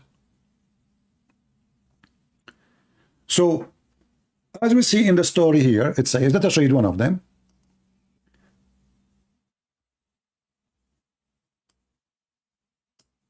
This is Sahih Muslim, sorry, Sunan al-Nasai. And let us show you the reference. Hadith number 3773. It was narrated from Abdullah ibn Yasir, from, that a Jew came to the Prophet and said, read carefully what the Jew he said to him. You are setting up rivals to Allah, between two bracket. He said to him, to God. And associating other with him. What is the accusation? What the Jew is accusing Muhammad. People tell me, what is the Jew accusing Muhammad of? He is associating others with him. With who? With God.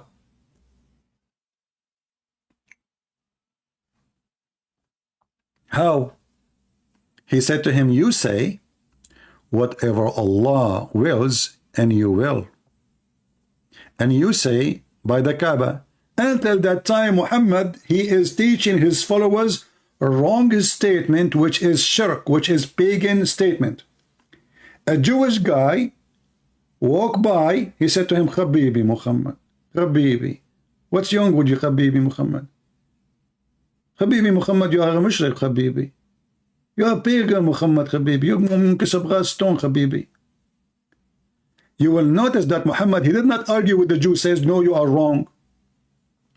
Muhammad, he ordered his followers to do as the Jew he said. So the Prophet commanded them, if they wanted to swear an oath to say by the Lord of the Kaaba, not by the Kaaba, and to say whatever Allah wills, then what you will. Here you ask yourself, well, where was the God of Muhammad all this time, did not correct him? A Jewish walking by, he is correcting the idiot Muhammad and teaching him about monotheism. And Muhammad, he agreed. And now he is teaching his followers to do as the Jews say. So Muhammad, in the time of the Jews, in front of the Jews, he was nothing but a pagan person, and Muhammad could not deny it. Actually, Muhammad, he took the command from the Jew and ordering his followers to do as the Jews say. Any Muslim have a comment?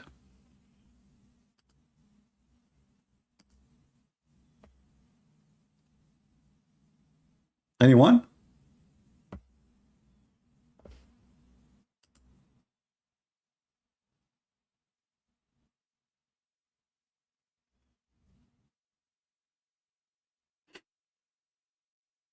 You know, imagine,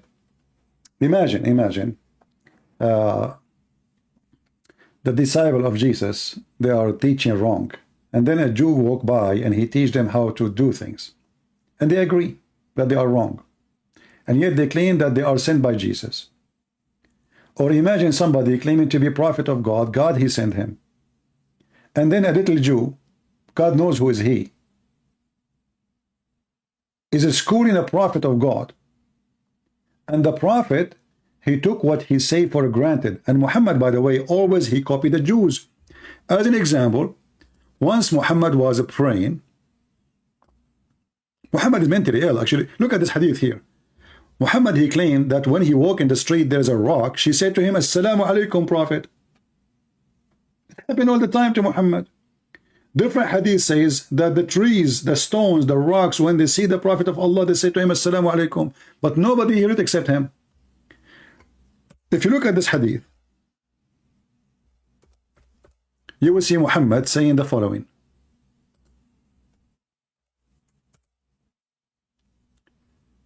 Muhammad was, doing a funeral business,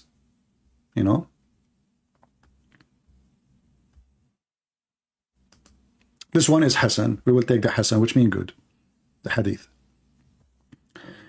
Excuse me. The Messenger of Allah used to stand up for a funeral until the corpse was placed on the grave. A learned Jew, listen carefully. A learned Jew, a rabbi, once passed by and said, this is how we do it. The Jewish man, he agreed. This is how we do it. Look what Muhammad did. Muhammad, he ordered his followers right away, immediately, and he said, sit down, act differently. Like, what the heck? You ask yourself, what is the problem? It says in front of us, he used, which means God knows how many funeral Muhammad he did in the same method. A Jewish walking by, he says, this is how we do it. What the response of Muhammad? Sit down, act differently. Muhammad is terrified. He's making a poop in his panty. He got busted. Right away, he understand what the Jew he meant. You are copying us, you idiot. You think we do not know? So now Muhammad, because he have a needle in his bum, he felt right away the accusation, and he knew he's a fraud. Because if this is how, if we ask the Muslims, Muhammad used to pray in certain way, standing when until the corpse is put down in the grave. Who taught him that? If you say Allah, well, how he can change it? So what if the Jew, he said, this is how we do it? This is the most funny, stupid thing ever. So imagine I'm praying in certain way to Jesus, and then a Jew, he walk by, And he said to me, this is how we do it. So what's the problem? But because he knew he is a thief, he is copying from the Jews, immediately he changed the way he pray. And what is the excuse? Even he exposed himself more. He said, sit down, act differently from them. So what the point? We need to act differently.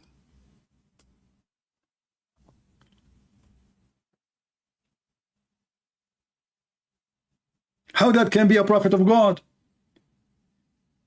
So the prayer Muhammad was praying here, who is the one who gave him command to change it?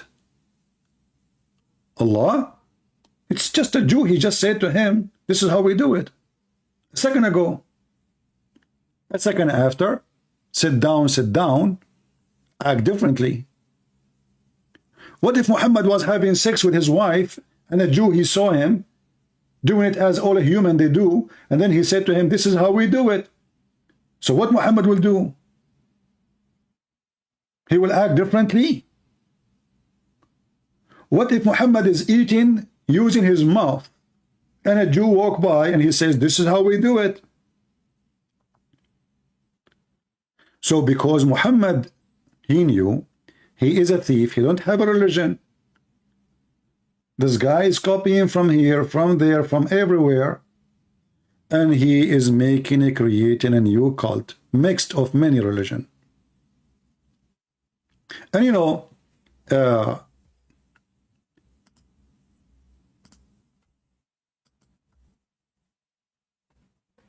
look at the answer of Mansour. Mansour, why you don't call me my friend? I mean, I think you will be the best. His name is Mansour, which means victorious. I can tell you are always victorious, Mansour. I can tell who is washing dishes at home. Look what Mansour said.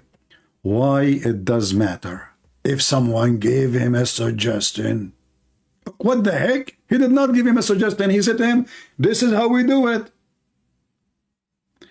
And if you are saying about worshiping one God, are you saying to me that the Jew, he was suggesting to Muhammad to worship God in the correct way and Allah was mute? All those years Muhammad is doing the wrong thing. And then a Jew, he schooled your prophet and he told him what to do? What's matter is that we have a truth of God. Do you Christian have a truth when you gospel's stories don't match? Well, why you don't call me and tell me about the gospel story don't match? Like what?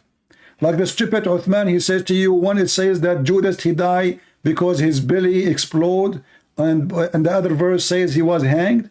This is because you are stupid. The guy was hanged there for many days, and then he fell down because his body decayed. You Muhammadan illiterate like your prophet. Mansour, you are a person who believes that shaitan take care from your anus. So I cannot explain to you unless you prove to me that your anus is under attack.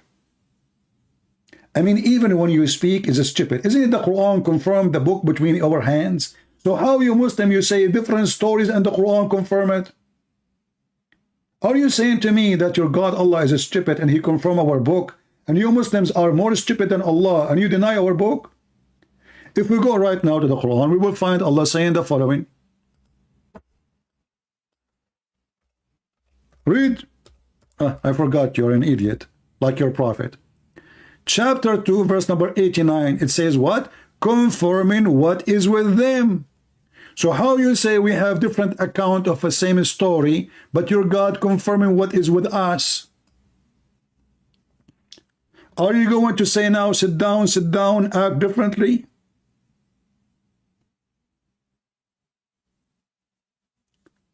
So those idiots, you see them in YouTube, saying there is error in the Bible, and then the Quran says the Bible is no error. And not only that, one of the stupid things the Muslims they come to us with when they say that the Bible is corrupted. Do you know what does that mean? Don't argue with them, just laugh, says, the Bible of Allah. Right away you will see how the Muslim face will become like a lizard face. Because the Muslim, they believe, according to the stupid Muhammad, that Allah is the one who sent the Torah and the Injil. So what's my problem? A Muslim saying to me that his God always gets screwed. He sent books, he cannot protect them. What's my business? It's not my book. You see, the book of God is not my book, not your book. This is the book of God. So if you're a stupid God, he say he sent the book and he could not protect his book, that means he's no God. Here we go. Chapter 3, verse number 3. And just to make it more funny, chapter 3 is Alu Amran. The stupid Muhammad, he think that Amran is the grandfather of Jesus. Solve this problem now. But Amran, or Amram, is the father of Moses donkey.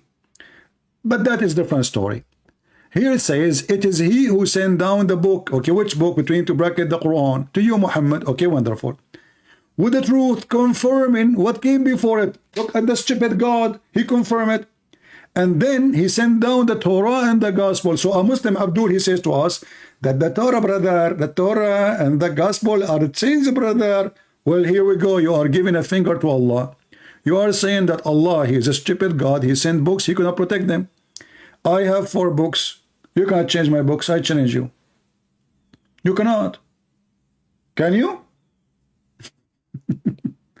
What kind of religion this religion is? So when a Muhammadan, he said to you, your book is corrupted, laugh at him and says, you mean the book of Allah. And not only this, the stupid Muhammad, he decide that the book of Allah is the Injil. But this is the Greek book. Like, what the heck? Is it the Quran says we never send a messenger except in the language of his people?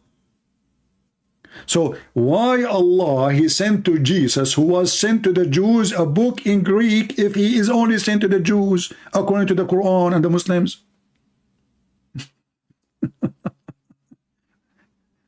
Injil? You ask the Muslims what Injil mean, they don't know. They have no idea. Thieves. This is the religion of thief Muhammad. The thief Muhammad, he still named. They do not know what Injil mean. Okay, what Torah mean? Hey Muslim, what Torah mean? They don't know. Okay, why he call it Torah? We don't know. Allah knows best.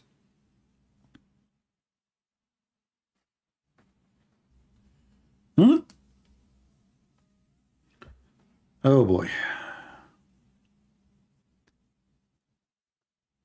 Do we have any Muhammadan want to say anything?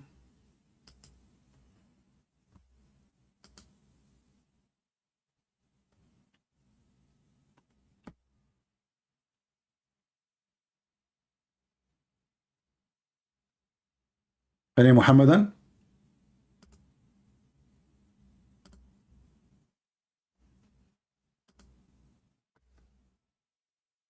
Any half Muhammadan? After we finish and we hang up, the Muslim, they will say, Christian Prince, we challenge you to debate us. Come to our channel. Go right now on your channel. Open your channel. Give me your Skype. I will call you. I mean, doesn't matter my channel, your channel. You are making excuse. You are a person whose diaper is full of poo-poo, and you think if you change location, the poo-poo is going to become a cake. It doesn't matter where you go. The poo-poo is a poo-poo. Sit down, act differently. The same as Mansoor. We say, Mansoor, shall we show you the tafsir? He says, not depend. Depend, okay, depend.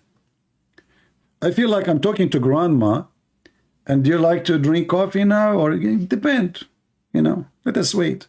Oh, as long as we are talking about grandma, with my respect to all the grandma, I remember the one of amazing, you know,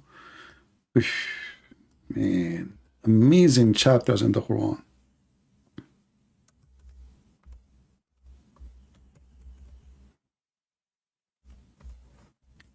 I don't know how I can deliver this verses for you. It's impossible. It must be made by the true God. You know? You see the true God, brother? Yeah. Look at this verse.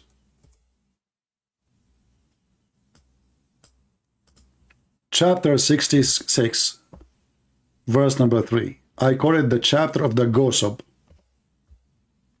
brother and sisters, let us introduce to you the gossip of Muhammad house. And remember, when the Prophet SAWS FM shortwave disclosed a matter of in confidence to one of his wives, Hafsa.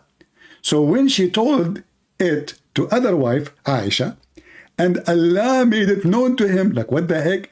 He informed part thereof and left a part. Like what? And then when he told her, Hafsa, thereof, she said, who told you this?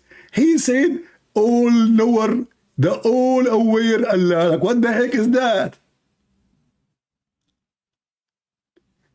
And now I understand why nobody can make Quran like this Quran. So when the wife of Muhammad, Susu, she told Mumu, Mumu told Susa, Susa told he told Sisa, Sisa told Kaka, and Kaka told Mama, and Mama, she went to Dudu, and Dudu told Huhu, and Huhu come back to the Prophet, and the Prophet was inspired by Allah, and he told them some of the gossip, not all of it. What the heck is that?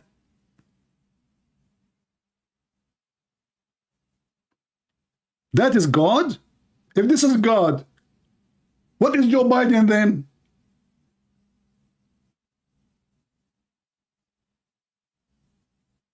I mean, Biden, he make more sense. You know the thing? So when Muhammad, he told the thing to his wife about the thing she told him about the thing, she told the other wife about the thing, and the other wife, she told the other thing about the thing, and then Allah, he made, what is even making more and more, like more silly, and Allah made it known to him. That's deep.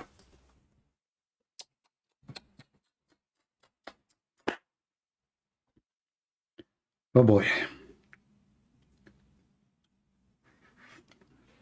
Who can make Quran like this Quran? Nobody. Nobody know, nobody know, nobody know, nobody. Allah made it known to him, brother. And all this story about Muhammad, he was having sex with the maid. He promised her, if you shut up your mouth, I will make your father the caliphate. After me.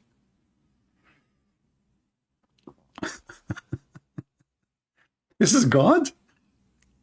Are you sure? What the heck? That's so deep. I think Aflatun, if you read this, his brain will be exploding. Imagine we give this just verse from the Quran to Aflatun.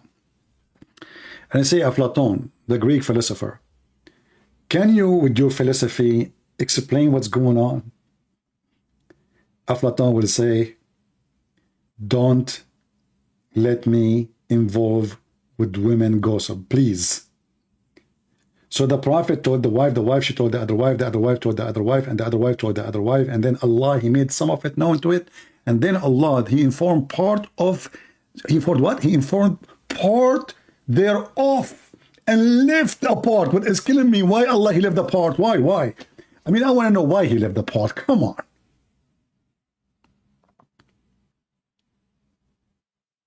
He left a part? Which part?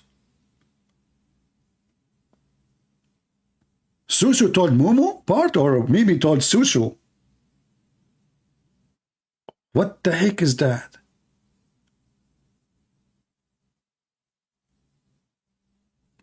Who of you is here first time? If you are here first time, don't forget to subscribe. If you are here second time, don't forget to unsubscribe. Because according to Allah, the one who subscribed to Christian Prince is doing evil deeds. But if you unsubscribe, brother, Allah will give you double deeds, so you will win. So keep subscribing, unsubscribing, subscribing. Well, look at the logic of stupidity. You rape a woman, and then you make a donation. Allah will give you double deed. That's good.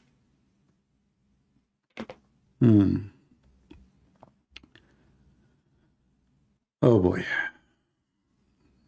Do we have any Abdul? If you are here first time, I feel sorry for you, because that's it, you're stuck. You will be here always, and you will be addicted. Our program is very, very, very much a lot of education. In the same time, it's fun. I mean, you will get fat. Just wait. You will laugh a lot. You know, they say, oh, look, Mansoor is talking. Hold on. Stop the chat. Mansoor is giving birth. Hey Mansoor, do you remember the story of the guy who played with the miswak in his anus? And then according to the Muslims, Allah, he made him give birth to a rat after 9 months? Mansoor, be honest. Is that you, that person? So Mansoor, he go, like when he asked him the question, he go mute. After 10 hours, he come back. Look what he said. First of all, the Bible of today is not the same as the one back then. Okay, but back then? Wonderful. That means they have the book back then, you idiot. So you Muslims should have it in the Quran, with the Quran, because this is the book of Allah. You see how stupid you are? Look what Mansoor he did. Poo-poo. Poo-poo maker. Poo-poo. Paparino. Now I know where pepperoni is coming from, but pepperoni in the Islamic style. Look what he just did. So he said, at that time, he trying to fix it, how Allah confirming the book between their hands. But that's mean all the Christians in the world, their books between their hands is the same.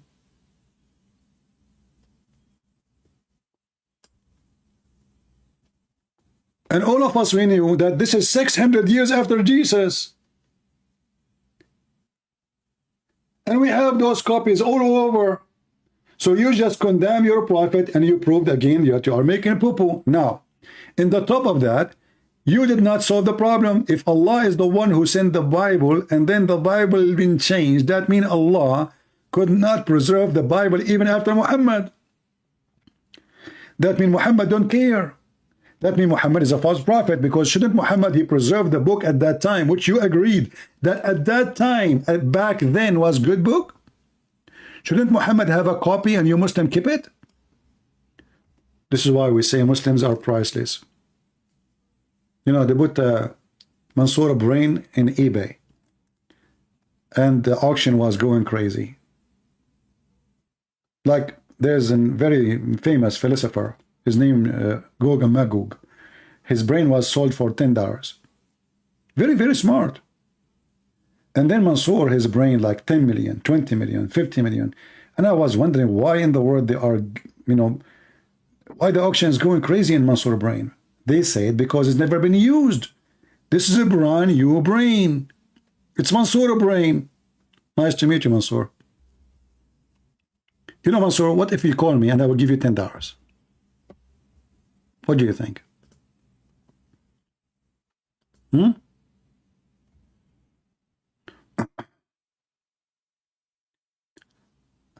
A Muslim is saying to me,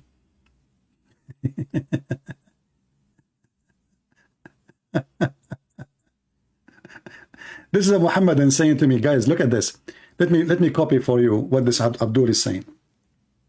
Why does the Bible God allow sex slave number 31, 17, 18 educate us? Why Christian Prince is being selective?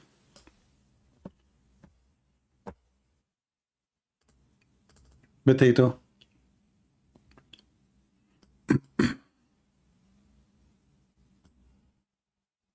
You see, we are not like Muslims. We run away from questions. We laugh at your questions. Show me where it says sex slaves. Go ahead. I challenge you in front of everybody where it says sex slave. Go ahead. You are the one who mentioned the book of Numbers, chapter 31, verse 17, 18. You Muslims are a bunch of liars. However, sex slave is in the Quran. You see, when you mention something, you have to prove it. Potato, like your father Muhammad. We go in the Quran, it says, we type this, the word, malakat aymanakum. What you can do with them? You can use them for prostitution. If you force them, Allah is all merciful. Chapter 24, verse number 33. Potato.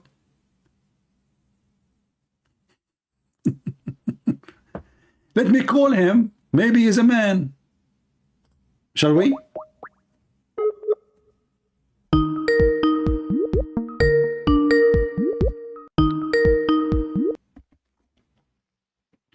Hello? Hello? Yes. Yeah, go ahead. So you are against slavery, my friend? Yeah, of course I am. So the Quran approves slavery or not? Yeah, who told you I am a potato? Okay, So you what? assume, So right? you are against the Quran? Yeah. Oh, you are a Muslim against the Quran.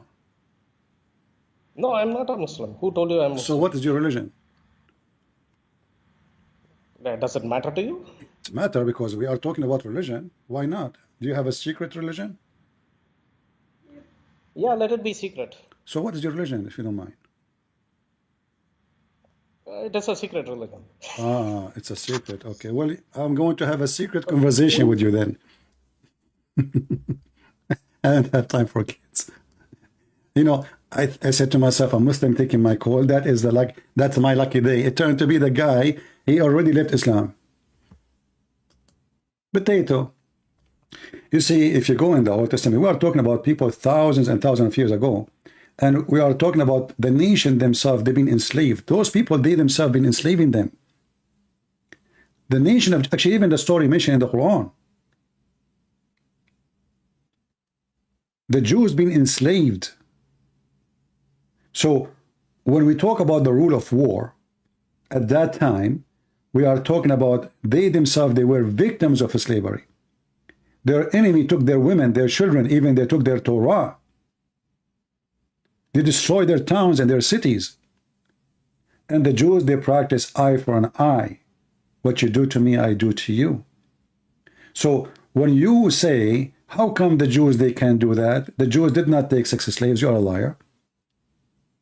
A Jewish man, if he want to have a woman, he have to marry her. And he cannot sell her. She is not for sale. There's two kinds of slavery in the Old Testament. There's a slavery of a person give himself as a slave, like I borrow money from you, and then I cannot pay you back. Then I offer my service for you for a maximum of 7 years. You cannot sell me, you cannot buy me, you cannot do anything. This is not for sale. And there's other form of slavery, which is from the war. Now, you can come and you can come with like different form of slavery, but we are talking about thousands of years ago, and those people, they are surviving. This is why if a person, he broke a tooth of his slave, he have to release him. He have to free him. If they capture women from the enemy, they force her to shave so the man will not be tempted by her beauty. And if he want to have her, he have to marry her, not to rape her. In the Quran, you can rape the women. You know, always when we understand things, you have to judge. You have to judge. I don't judge Muhammad because he have slaves. No. I judge Muhammad for he have evil intention of slavery. I can say the guy, he is born in a society, well, everybody have a slave. Abraham himself have a slave. Abraham himself have a slave. But he married her slave. And he have a child from her. Muhammad, he ordered his men to go and attack the neighbors just for the sake of a blondie woman. He said, attack the Roman so you can get the blondie girls.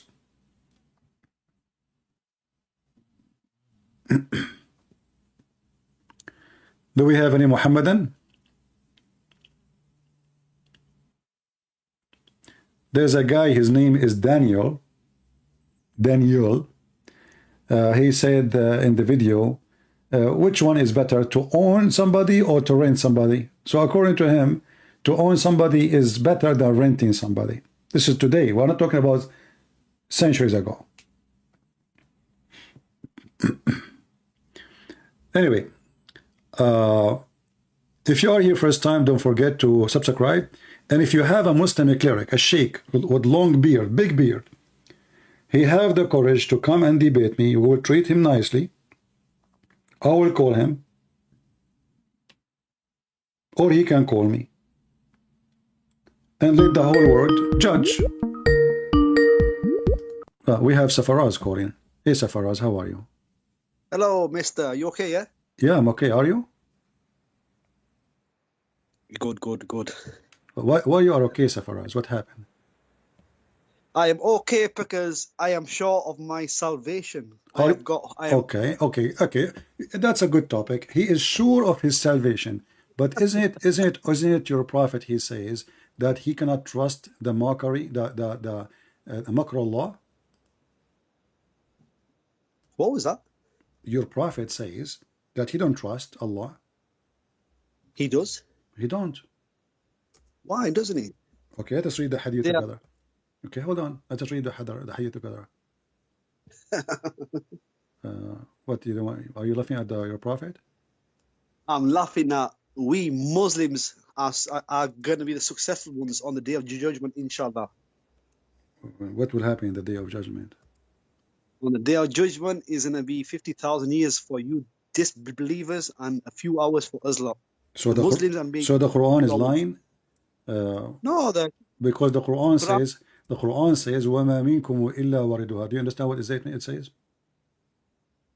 if you say it in English, You are a person who speak to Allah in Arabic, but you don't know what I said. but I'm not. But I'm not Arab. Okay, don't waste my time. Read with me. It's in the screen. On the screen.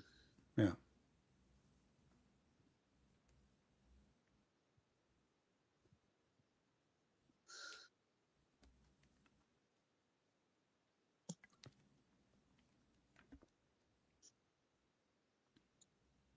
Hello. Yeah, read. Go ahead. What hello? The screen is gone. The screen's not even there. The screen is gone. Did you say inshallah? Wait. All right, the screen's there. He says the messenger of Allah says, follow the right path of faith strictly and be steadfast, and keep in mind that none of you can achieve salvation through his good actions. Someone said, not even you, O messenger. He said, not even me, unless Allah grants me his mercy and grace. Explain. Go ahead. Yes. Yeah, because he's saying you have to be good people. You can't just think that you can't just think it's easy. You just go to heaven. You have to be good, and you have to be righteous. What do you mean, God? He just told you all your good work is useless. Your good deed. What is good deed? What is good deed in Islam? Go tell me. Good deeds is everything, like helping a poor. Is it praying to Allah is a good deed? Pray to Allah is a good deed, obviously. Okay. Yeah. Here we go. He just said to you that your prayer is a waste. Yeah, cough more. Yeah. No, I've always got a cough. You just say the prayer is a good deed, right? So your action, all of it is false. You pray, you fast Ramadan, you go to jihad, you hate the Christian, you want to kill them, you want to kill the Jews, you want to kill the Hindus. All the good action according to Islam is a waste of time, because it's not you. It's about it's up to Allah. If He like, there's no grant. You said to me when you call me that we are granted to go to heaven. Did you say that? Yes, I did. Okay, but here it says no. Why you said to me you are granted to go to heaven? Why you said to me that? Because I've got a hadith that says whoever believes in Muhammad and Jesus, they will go to heaven. So okay. So your prophet here is lying in different hadith. This is a contradiction. I can show you the Quran says that those who do good deeds, for them there is heaven, there is rivers, right? In the Quran. Yes. Okay. Naik. So is here your prophet himself contradicting himself in the Quran? Which hadith is it? What's the name of this hadith? This is Da'if hadith. Is it Da'if? Yeah, it says here, written by Trump, may Allah bless him. Listen, I've got hadith that says... Hold on. Why you are laughing? So you Muslims, you read hadith in the screen, and you are telling me which hadith is that? You read it. You tell me. I don't know. I'm opening your website. How we know who wrote it? Maybe Trump, because you Muslims, you have books. Nobody knows. Do you have the book of Sahih Muslim? You don't. Do you have the book of Al-Bukhari? You don't. So how you call this hadith Bukhari book? Listen, listen. I'm asking you. Do you have Al-Bukhari book? At home? No. No, I'm not asking you at home. Don't be an idiot now. I'm asking you. Do you Muslim, all of you in the world, do you have the book of Al-Bukhari? Yes, yes, yes. No, you don't. Nobody have it. What do you mean they don't have it? Nobody have it. There's no such a book. See, the Bukhari's all over the world. It's There's everywhere. no Bukhari. The book you have right now is according to somebody claimed that he was a student of Al-Bukhari. But nobody have Al-Bukhari and nobody have Muslim. Come on, they've got the chains. They've got I'm the not, chains. come on, don't tell me, come on, challenge me. Here we go. Go and find me the book of Al-Bukhari, where we can find it. Are the shops? Go to a shop and No, this buy is not one. his book. This is not his book. I just got told evidence. you. I just told you this is not his book. The guy Al-Bukhari never wrote a book. You Muslims don't have his book. Okay, if you have it, show it to me. This is the book you have. The book you have, according to Al-Bukhari, Muslim memorized. No, you don't have a book of Al-Bukhari. They've compiled his work. They've compiled his work. Okay, thank you. So you don't have his book. But they've compiled his work. Obviously, No, his no, book, okay. So you are saying to me, a bunch of Abdul, they gather in the speaker corner and says that I heard from Mimi, from Susu, from Dudu, from Tutu, from Kuku, from Trump, that he said that Al-Bukhari said. Yes, but they got evidence for it. They got evidence. They got the. Okay. chain of Listen. information. You know, Safaraz, you are a special person. Honestly, you are really special. Let me show you something. Do you Muslims follow Muhammad command? Yes, we do. So is Al-Bukhari something important to have? If it's a Sahih, yes. If it's a Hadith, It's important to have. Okay. So you're a prophet. He said,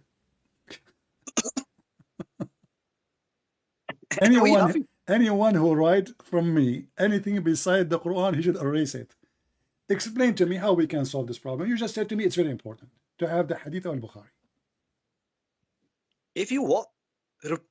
Repeat that again. Repeat again. Cough. Here it says No. that the prophet said, don't take down anything, which means don't write anything down from me. And he who took it down, anything from me, except the Quran, he should efface that and narrate from me. So only Quran we can write down.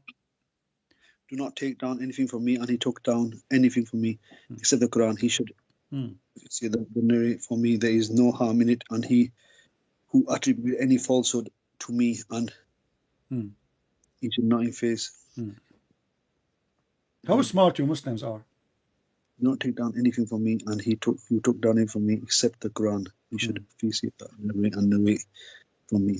A great example of stupidity. Your prophet just told you, don't write hadith, and then you said, the prophet said, don't write hadith. But isn't this is hadith itself?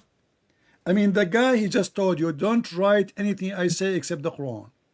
And then you Muslim, you write hundreds of books about the hadith, yet the prophet said, don't write. And not only that, would make it more stupid. I mean, they are writing what he just said about not to write. He told you don't write what I say. But it says there, there is no harm in it. What do you mean no harm? It says efface it. It says efface it. Yeah, but so why did it say for there No, is no speak harm? about me, but don't write down about me. Speak about me, no problem. Hadithu anni. He didn't say write there's about me. No, but he's saying you can write, but he says don't attribute any. No. He says don't write. Read carefully. Abdul, listen. Don't take down anything from me. And then he who took it down, anything from me except the Quran, he should efface. What efface mean? Yeah, take it away. Yeah. Erase, right? Erase, efface. It must be written, something written. Huh? You should face it, yeah. Yeah, And so then- all your history about your prophet is a fraud. He should efface that and narrate from me. But he says he should efface that and narrate from me. What do you mean narrate from me? He says there. No, he you should- see, narrate. No, this is stupid translation. It says here, ومن كتب عني غير القرآن فليمحوه وحدثوا عني ولا حرج. حدثوا عني, not narrate from me. حدثوا عني, speak about me, and don't worry. Speak about me. حدثوا. You can take Abdul. You can copy right now. Huh? We can copy this and we can take it to Google Translation. وَحَدِّثُوا عَنِّي وَلَا حَرَجْ. Okay, what about you call your sheikh who speak Arabic to join us right now? Safaraz.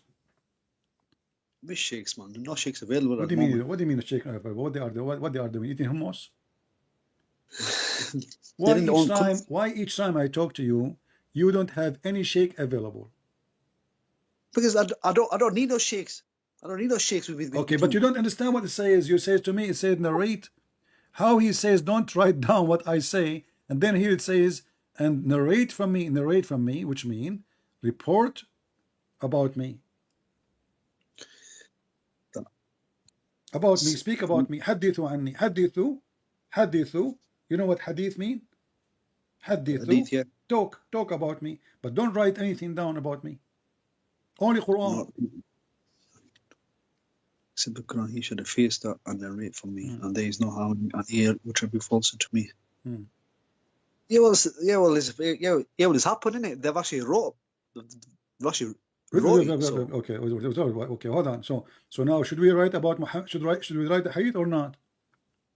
Well, if he said don't write, then no. So why are you Muslim writing it? I never. What do you mean you never? Abdul, what's wrong with you? A second ago I asked you, is it important to have Al-Bukhari? You said yes, it's very important. Well, these people who wrote it, they've wrote it years after him, long time after him. I don't know what's happened. So you know. But the main thing is you asked me about salvation. Okay. Yeah. So explain the Quran to me. Okay, how the Quran says, وَمَا مِنْكُمُ إِلَّا وَرِدُهَا. Not a single one of you, but he will enter hell. No, it says go over hell. That means over if the. You can show me where it says go over it, I will shave my 20-foot beard. What's that verse called? What's that verse called again? You say you can go over the hell. So you are answering me, but you don't even what the verse mean. You do not know what verse we're talking about. And listen. You see how the Muslim they act? You gave me the correct answer supposedly, but you don't even know what verse I'm talking about. But the main thing is you see why Muslims what you do? Read with me. Let me show it. Chapter 19, verse number 71. وَمَا مِنْكُمُ إِلَّا وَارِدُهَا. Not a single one of you, but he will enter hell. Shall we go and read the interpretation? Mansoor, he said to me, why you don't read the interpretation? What do you think? Shall we go to the interpretation? Put in English, please. Shall we go and read the interpretation? Yes or no? Yes, no. Put the verse in English, I said. In English, it says you will pass over it. When you say high translation. Over it, yeah? Over it. Okay, what is the word over it in the Arabic Quran? No. You don't teach the Arab scholars. Arab scholars say they'll go over it. Yusuf, go over it. Did you watch the video of Yasir Qadhi? He was saying that Yusuf Ali don't speak Arabic? Okay, Yasir Qadhi. Okay, but he's not a scholar. Okay, here we go. I changed the translator. It says pass through it. This is translation of Wahyuddin Khan. I just changed the translator. Look what happened. The new Quran now. It says there's not one of you but shall pass through it. Pass over it. It says over it. No, through it. Read it. Why enough you go to why doing for? It says read. It says, and there not one of you but shall pass through it. It's a decree from Allah. One verse says go through it, and most of them say goes over it. What verse? There's only one verse, idiot. What we're talking about? There's only one verse. These. Shall we go and read the interpretation? Is that okay? Sahih International. That's the one that What's Sahih International? What's Sahih? We're reading Quran, Abdul. What's Sahih International? What's wrong with you? You want translation of Sahih International? Sahih International, yeah, that is a main one. That's a main. Okay, let's go to Sahih International. Hold on. So you accept Sahih International? Yeah. Yeah. Are you sure? Yeah. Read it. This is Sahih International. Yeah. What you will do now? But there's not even pass through it. Pass through it. But what does pass through it? It says, and there is none of you except he will come to it. This is the one you like. This is Sahih International Translation. Right, let me read it. And there is none will come to it. It says he will come to it. Okay, come to it. What does that mean? Wait, You are coming does to not hell. say it. Welcome to hell, Wait. brother. Welcome to hell. You will come to it. You are a liar. You are are a coming. liar. You are coming to it. Coming to where? To hell. No, it doesn't say go in. They're going to pass over hell. That's a hadith. What pass over it? It says coming to it. But coming to it does not mean going in it. You are coming to hell. You are not coming to. You are not going to hell.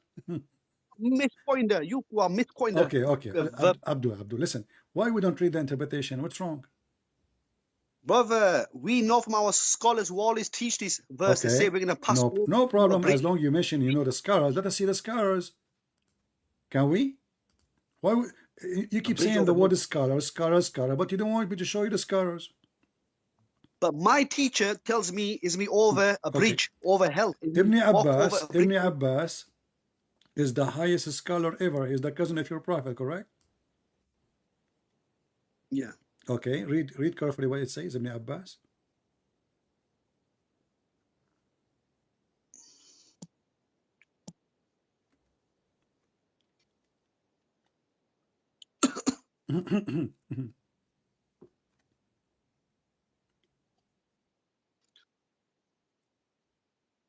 Why always read?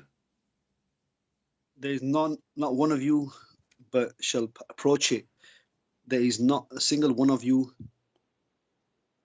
exclusion of prophets and messengers, save that will enter it, i.e. hell. Audience. Please. So you will enter hell. Not mine. That's not my son. That's not my scholar. This is Ibn Abbas. This is the only real scholar. The rest are potatoes. This is the cousin of your prophet, and your prophet, he prayed to Allah, says, may Allah make Ibn Abbas the ink of knowledge of Islam. So are you saying to me your prophet, he chose him wrongly? Oh, you're laughing at Muhammad now? Safaraz, shame on you. TV, there's many versions of this verse. Safaraz, what your dad and your mom will say about you laughing at your prophet? Come on.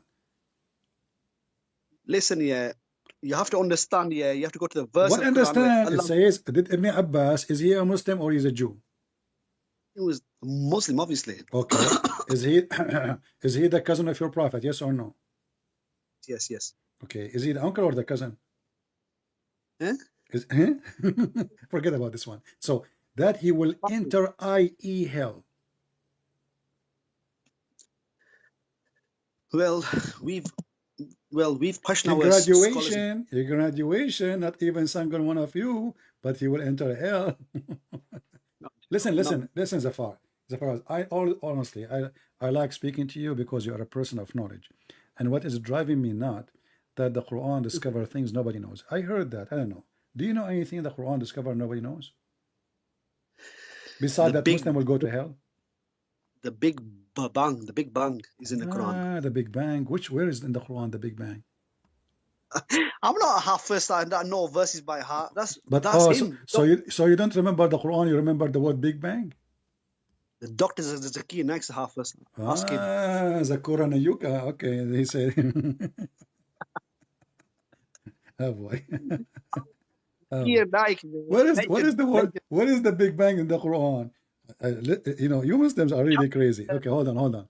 So according to the Big Bang, how many million years it took the Big Bang to happen? Billion years, right? Billions. All right. Yes. So it's not Saturday and Sunday and etc. Right? It's not 6 Nobody days. knows it. What do you mean? There were no such days at that time. There were no days at that time. Okay, but do you confirm what the atheists they say it is billions of years? Do you agree with them? I don't agree with no atheists. Atheists are hypocrites. So you agree with who? The one who came with the Big Bang is the atheist. No. They don't. It was in the Quran already.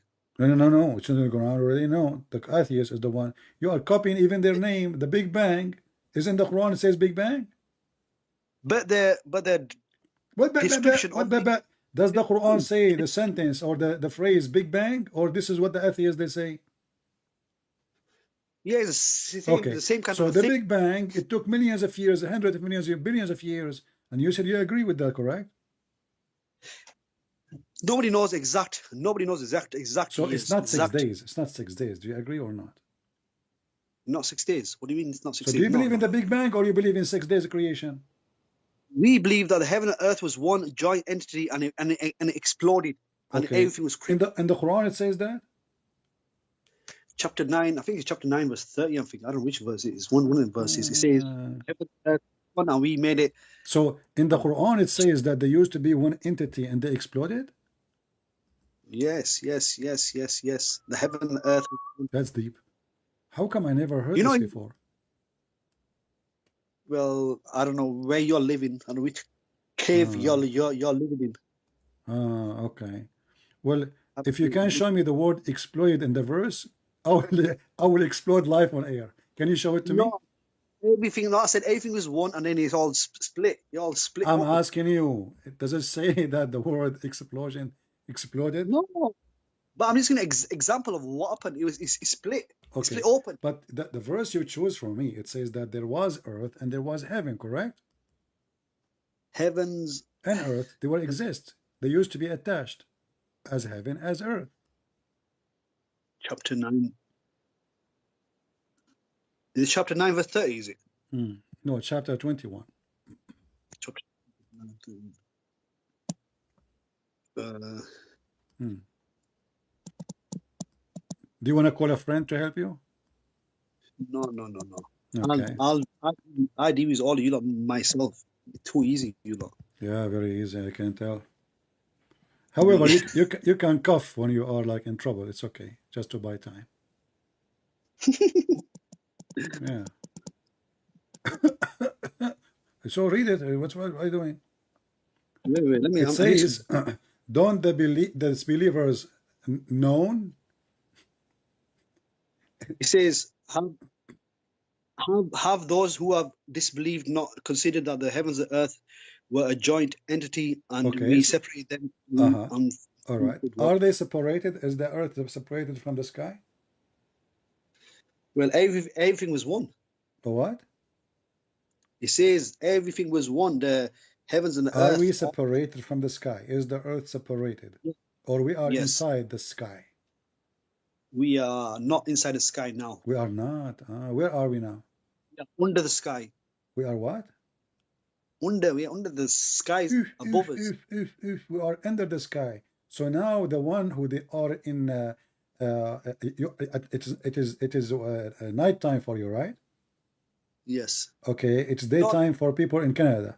So who is under and who is above now? What's that? No, it's rotating. The earth's rotating. So that's mean we are rotating inside the sky. We are not separated. We are just little dust inside the sky. Yeah. No, we're under the sky. So the Quran is wrong. This is number one. No, it's not. It's wrong because we are. So if there is little dust flying in your room, if you go in the basement, if you have a basement, you look from the window when the sun is coming, a light coming, you will see a lot of dust flying on the air. Is that correct? Yeah. Okay. This is how the earth is. A little dust flying in the space. So are we inside the basement or out of the basement? We are inside the basement. Don't be always making things complicated. I'm not making complicated. I make it simple. So the Quran is wrong. Secondly, according to your prophet, according to your God, the believer at that time, they knew this. So how this is the Big Bang? Don't they know? Actually, in Arabic it says alam yara, awlam yara, which means don't they see? It's something we can see. It's something we can see. Not something happened long time ago. No, he's saying do not disbelievers see. So he's showing the disbelievers. Yeah, at that time, in the time of Muhammad, don't they see? So it's something we can see with our naked eyes. We do not need an antenna or radar, which is made by Muslims anyway.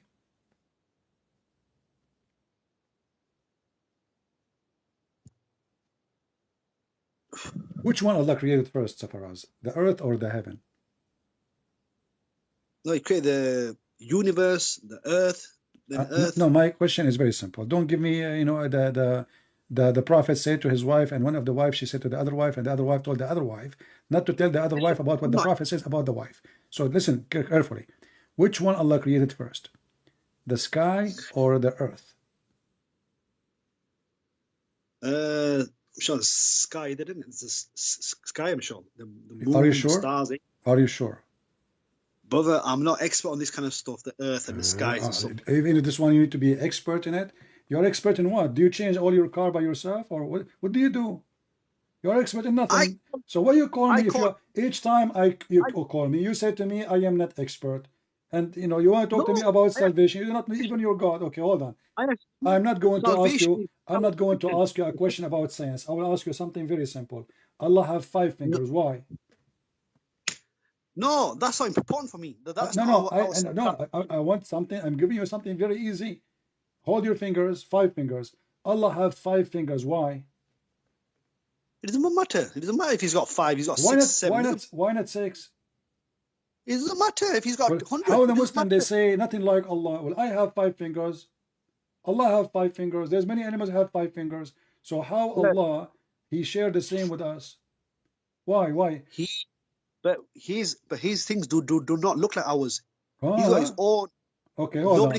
So the fingers of Allah, He called them fingers, but they don't look like fingers.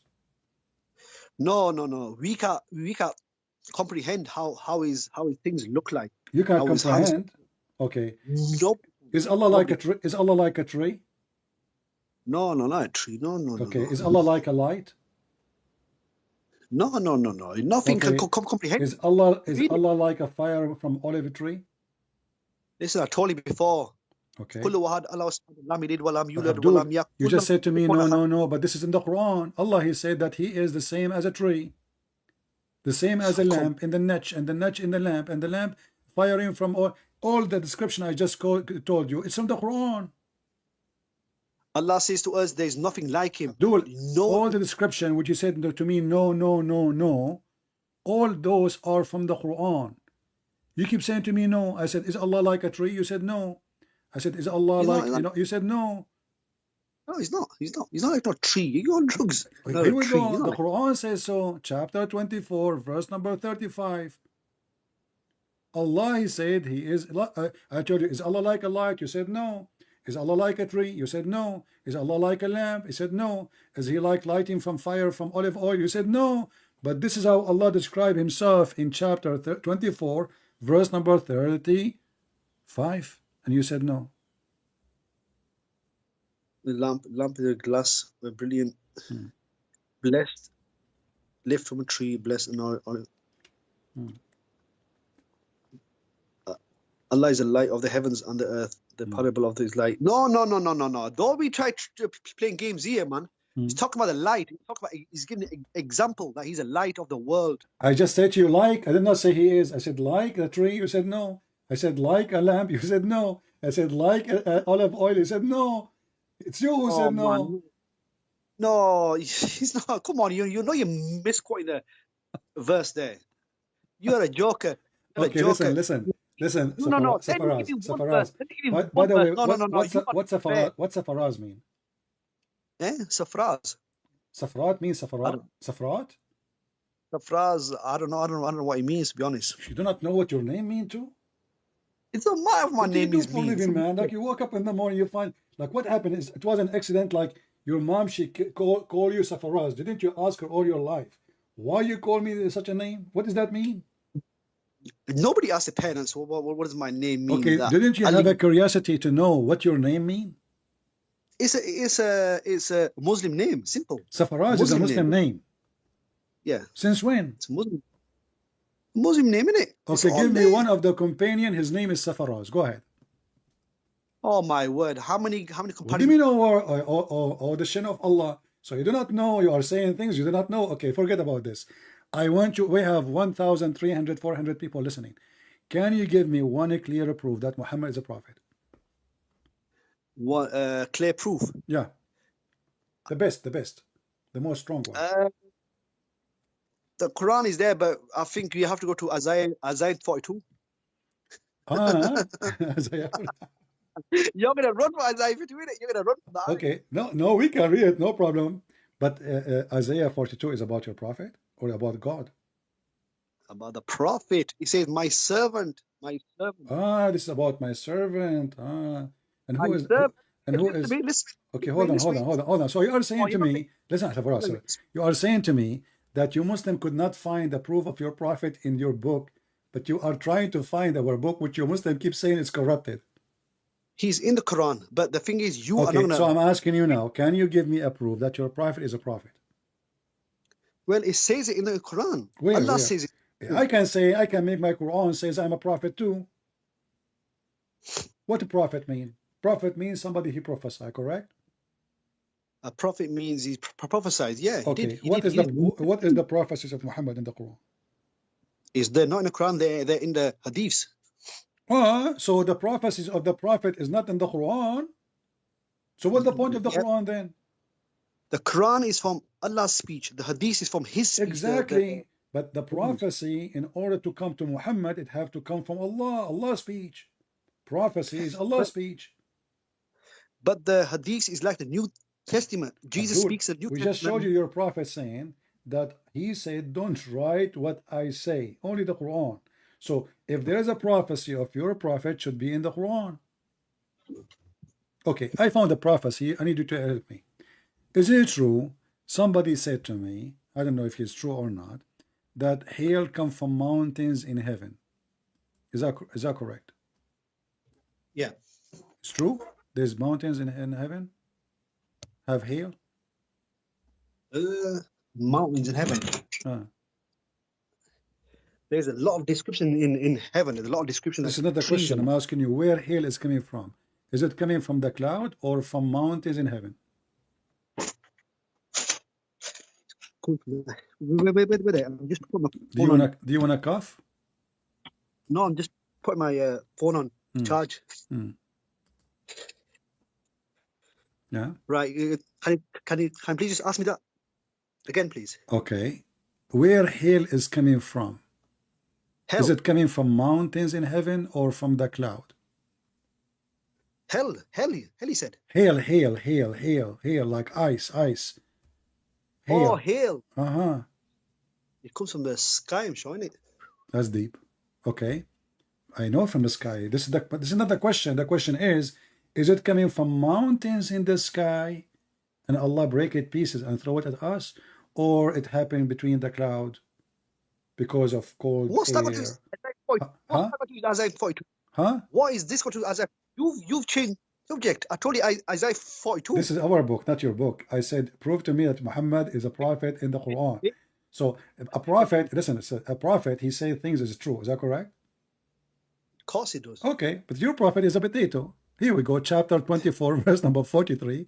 He claimed that Allah, he sent the hail from mountains in heaven. He break it pieces and he throw it at the one he don't like. Ouch, I just got one hail in my head. So for us, your prophet is a potato. How in the world he say such a statement? Hail is coming from mountains in heaven, and Allah he break it pieces and he throw it at the one he don't like.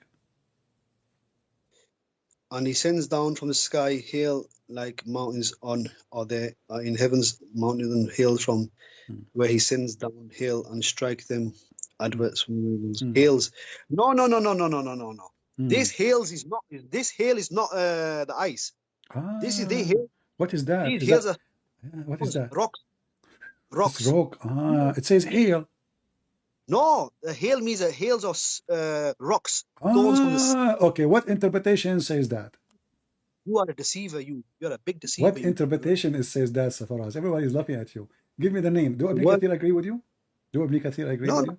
Huh? Again, the hail does not just mean ice. Is Al-Qurtubi agree with you? Who is the one agree with you? All of them, they say this is hail. What translation you want? What translation you want? You said to me you want Sahih International, right? Let's go to Sahih International. I mean, it's in Arabic, it's so clear. It is hail coming from mountains from heaven. So what we will do now? Hail and mountains. Look at the false translation here. Let us go to the interpretation so we can laugh together. What is this going to do? Well, if your prophet is a prophet, he will not make poo-poo like this. This is big poo-poo. This is a huge poo-poo. This is remind me of Ibn Battuta the Muslim historian who travel around the world, and he discover an island have only women, and all of them they have 3 boobs. How many boobs you have? Only Muslim discover island have women have 3 boobs. Only Muslims can do that. Read carefully. This is Ibn Abbas tafsir. This is the official government website of the King of Jordan, very Islamic website, and this is your best scholar. It says that Allah he sent down from the heaven mountain wherein with hail to punish. So where is the hail coming from? Coming from mountains in heaven. This is Ibn Abbas. We change, we can go to Al-Jalalain. Are you laughing at your prophet or what? No. Brings down I clouds. know, I heard you laughing. I don't know. Between the clouds, mountains were hail. He says, Here and we with go. hail He sent down from the heaven out of mountain. Read it. This is Al-Jalalain. Let us show the whole screen. This is Al-Jalalain. He sent down from the heaven out of mountains min jibalin hail. So your prophet discovered amazing discovery, which nobody can really come with that. I mean, even Biden did not do that. So there's hail. Where did you watch the movie called Avatar? No. You should watch it. I think your prophet he was watching that video. So according to your prophet, there's a flying mountains. All of them they are ice mountains, and Allah he break it pieces, and he throw ice on us.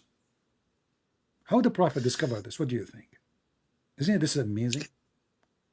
He sends down from the heavens out of mountains, Jibalin mean next to that.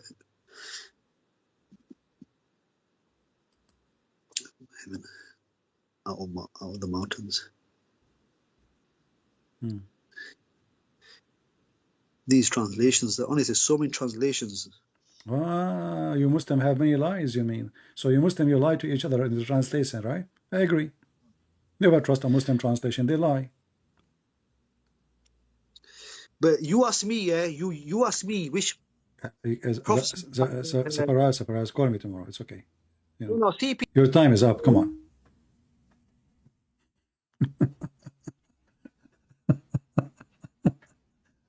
I feel sorry for you. Why you don't bring your sheikh to call me?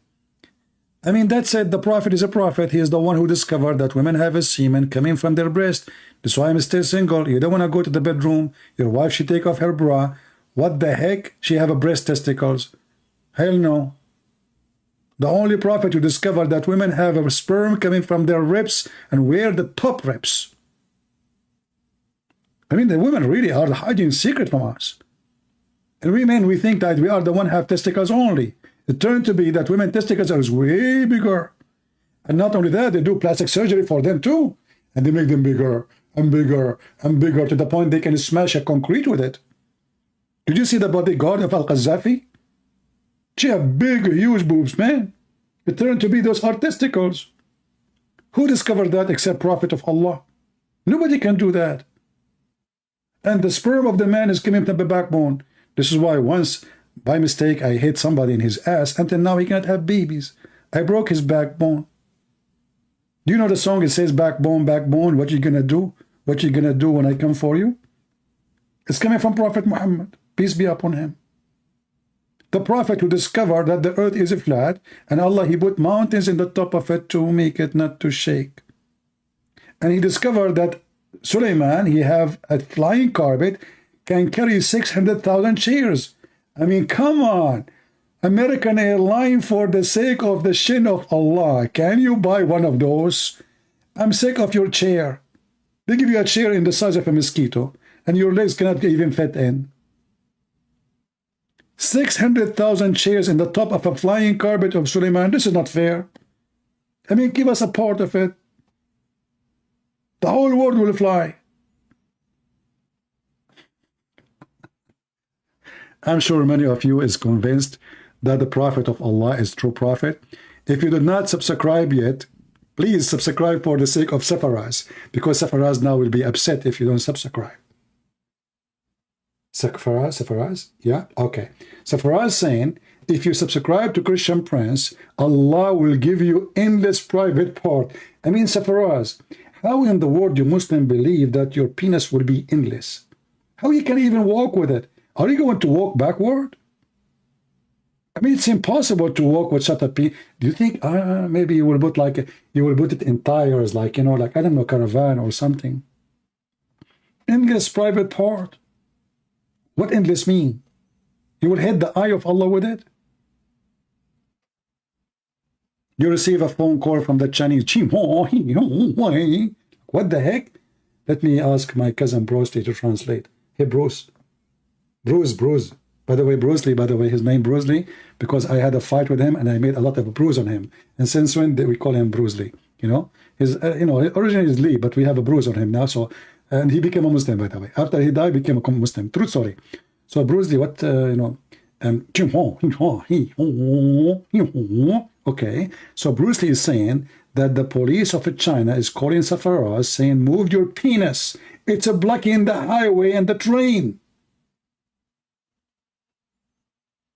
One Muslim penis can cause a chaos in the universe. Endless penis. And not only that, Muhammad, to make it fit, he says, and a vagina fit for that. So you can imagine how the vagina will be endless. That means the women, she have to be endless wide. Depth. How the vagina will be endless? I understand the penis going endless, but the vagina is fit for that? How? It is miracle. Prophet of Allah, he is the true prophet, and I invite you all to convert to Islam so you can. If you don't convert to Islam, I will do to you what I did to Bruce Lee. Bruise, brother, a lot of a bruise. It's okay, I'm not talking about you now. Just go back to sleep. Okay, man, he hear his name right away. He wake up, he's scared, he's terrified of me, because I have like 7 white belt. So I have 7 white belt, and one is the other one is dirty because I was fixing my cars to become a black. True story. Oh Lord.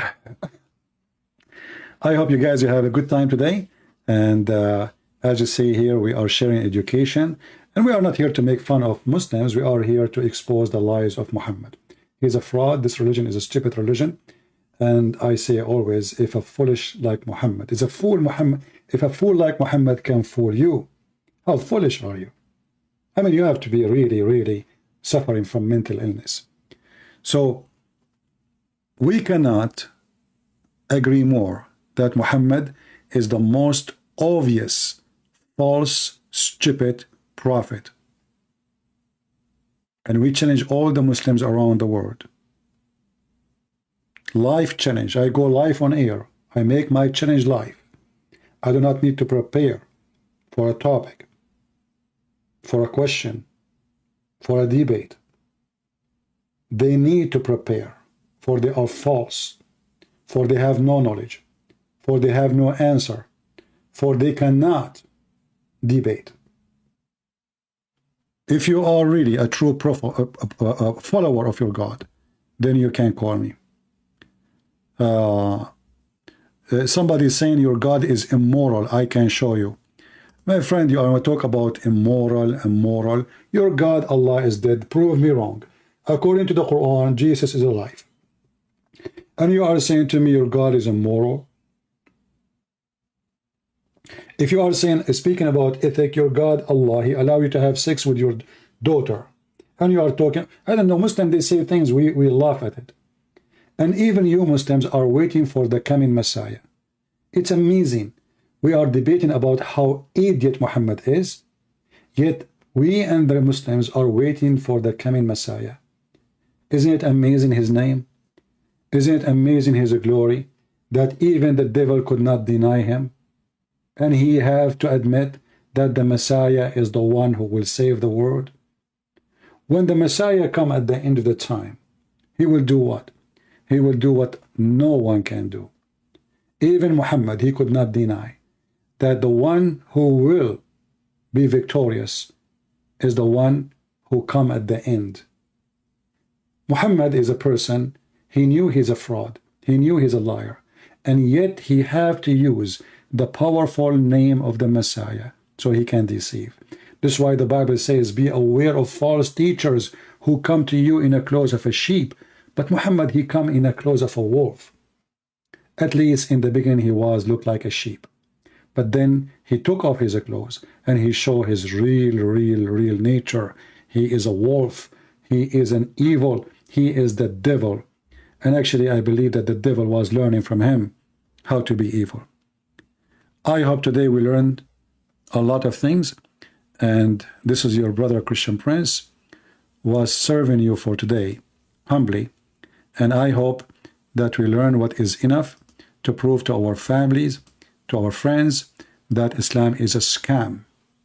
And if all what we showed you live on air from their books is not enough for you to prove what Islam is, I believe nothing can prove it to you, because you decide to become blind. And how the blind can lead the blind. And the only one who can heal the blind is Jesus. So we pray to the Lord to open the eyes of the Muslims, to show them the truth, and the truth will set them free. That is the word of my Lord, and him we obey.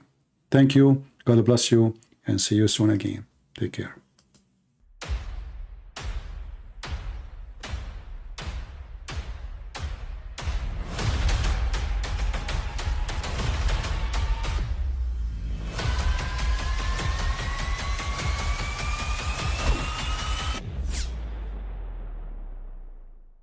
But I mean, again, he doesn't know who Gabriel is, right? Because he didn't come from an Abrahamic faith. The people of Mecca were pagan. Quran is mentioned, if this book was from other than God, they would have found in it many contradictions. If a book is without contradictions, that has no bearing on whether it comes from God or not. I've had phone books that are inerrant, but I certainly don't think God gave them. That we believe without understanding.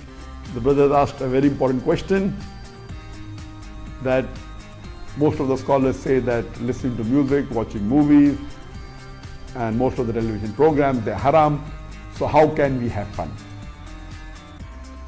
Let me tell you, brother, at the outset, that having fun is permitted in Islam as long as the fun is halal fun. That the standard narrative has holes in it. The Prophet tells us because Satan or the devil sleeps over our nostrils. Those who oversleep and not pray Fajr on time, Satan urinates in their ears. I really do think Jesus was crucified and that he really was dead and buried. He thought that he was a son of God in the sense that he was specially chosen by God. I think Jesus really did think he was going to be the Messiah, the future king of Israel. I mean, that is, after all, why they crucified him.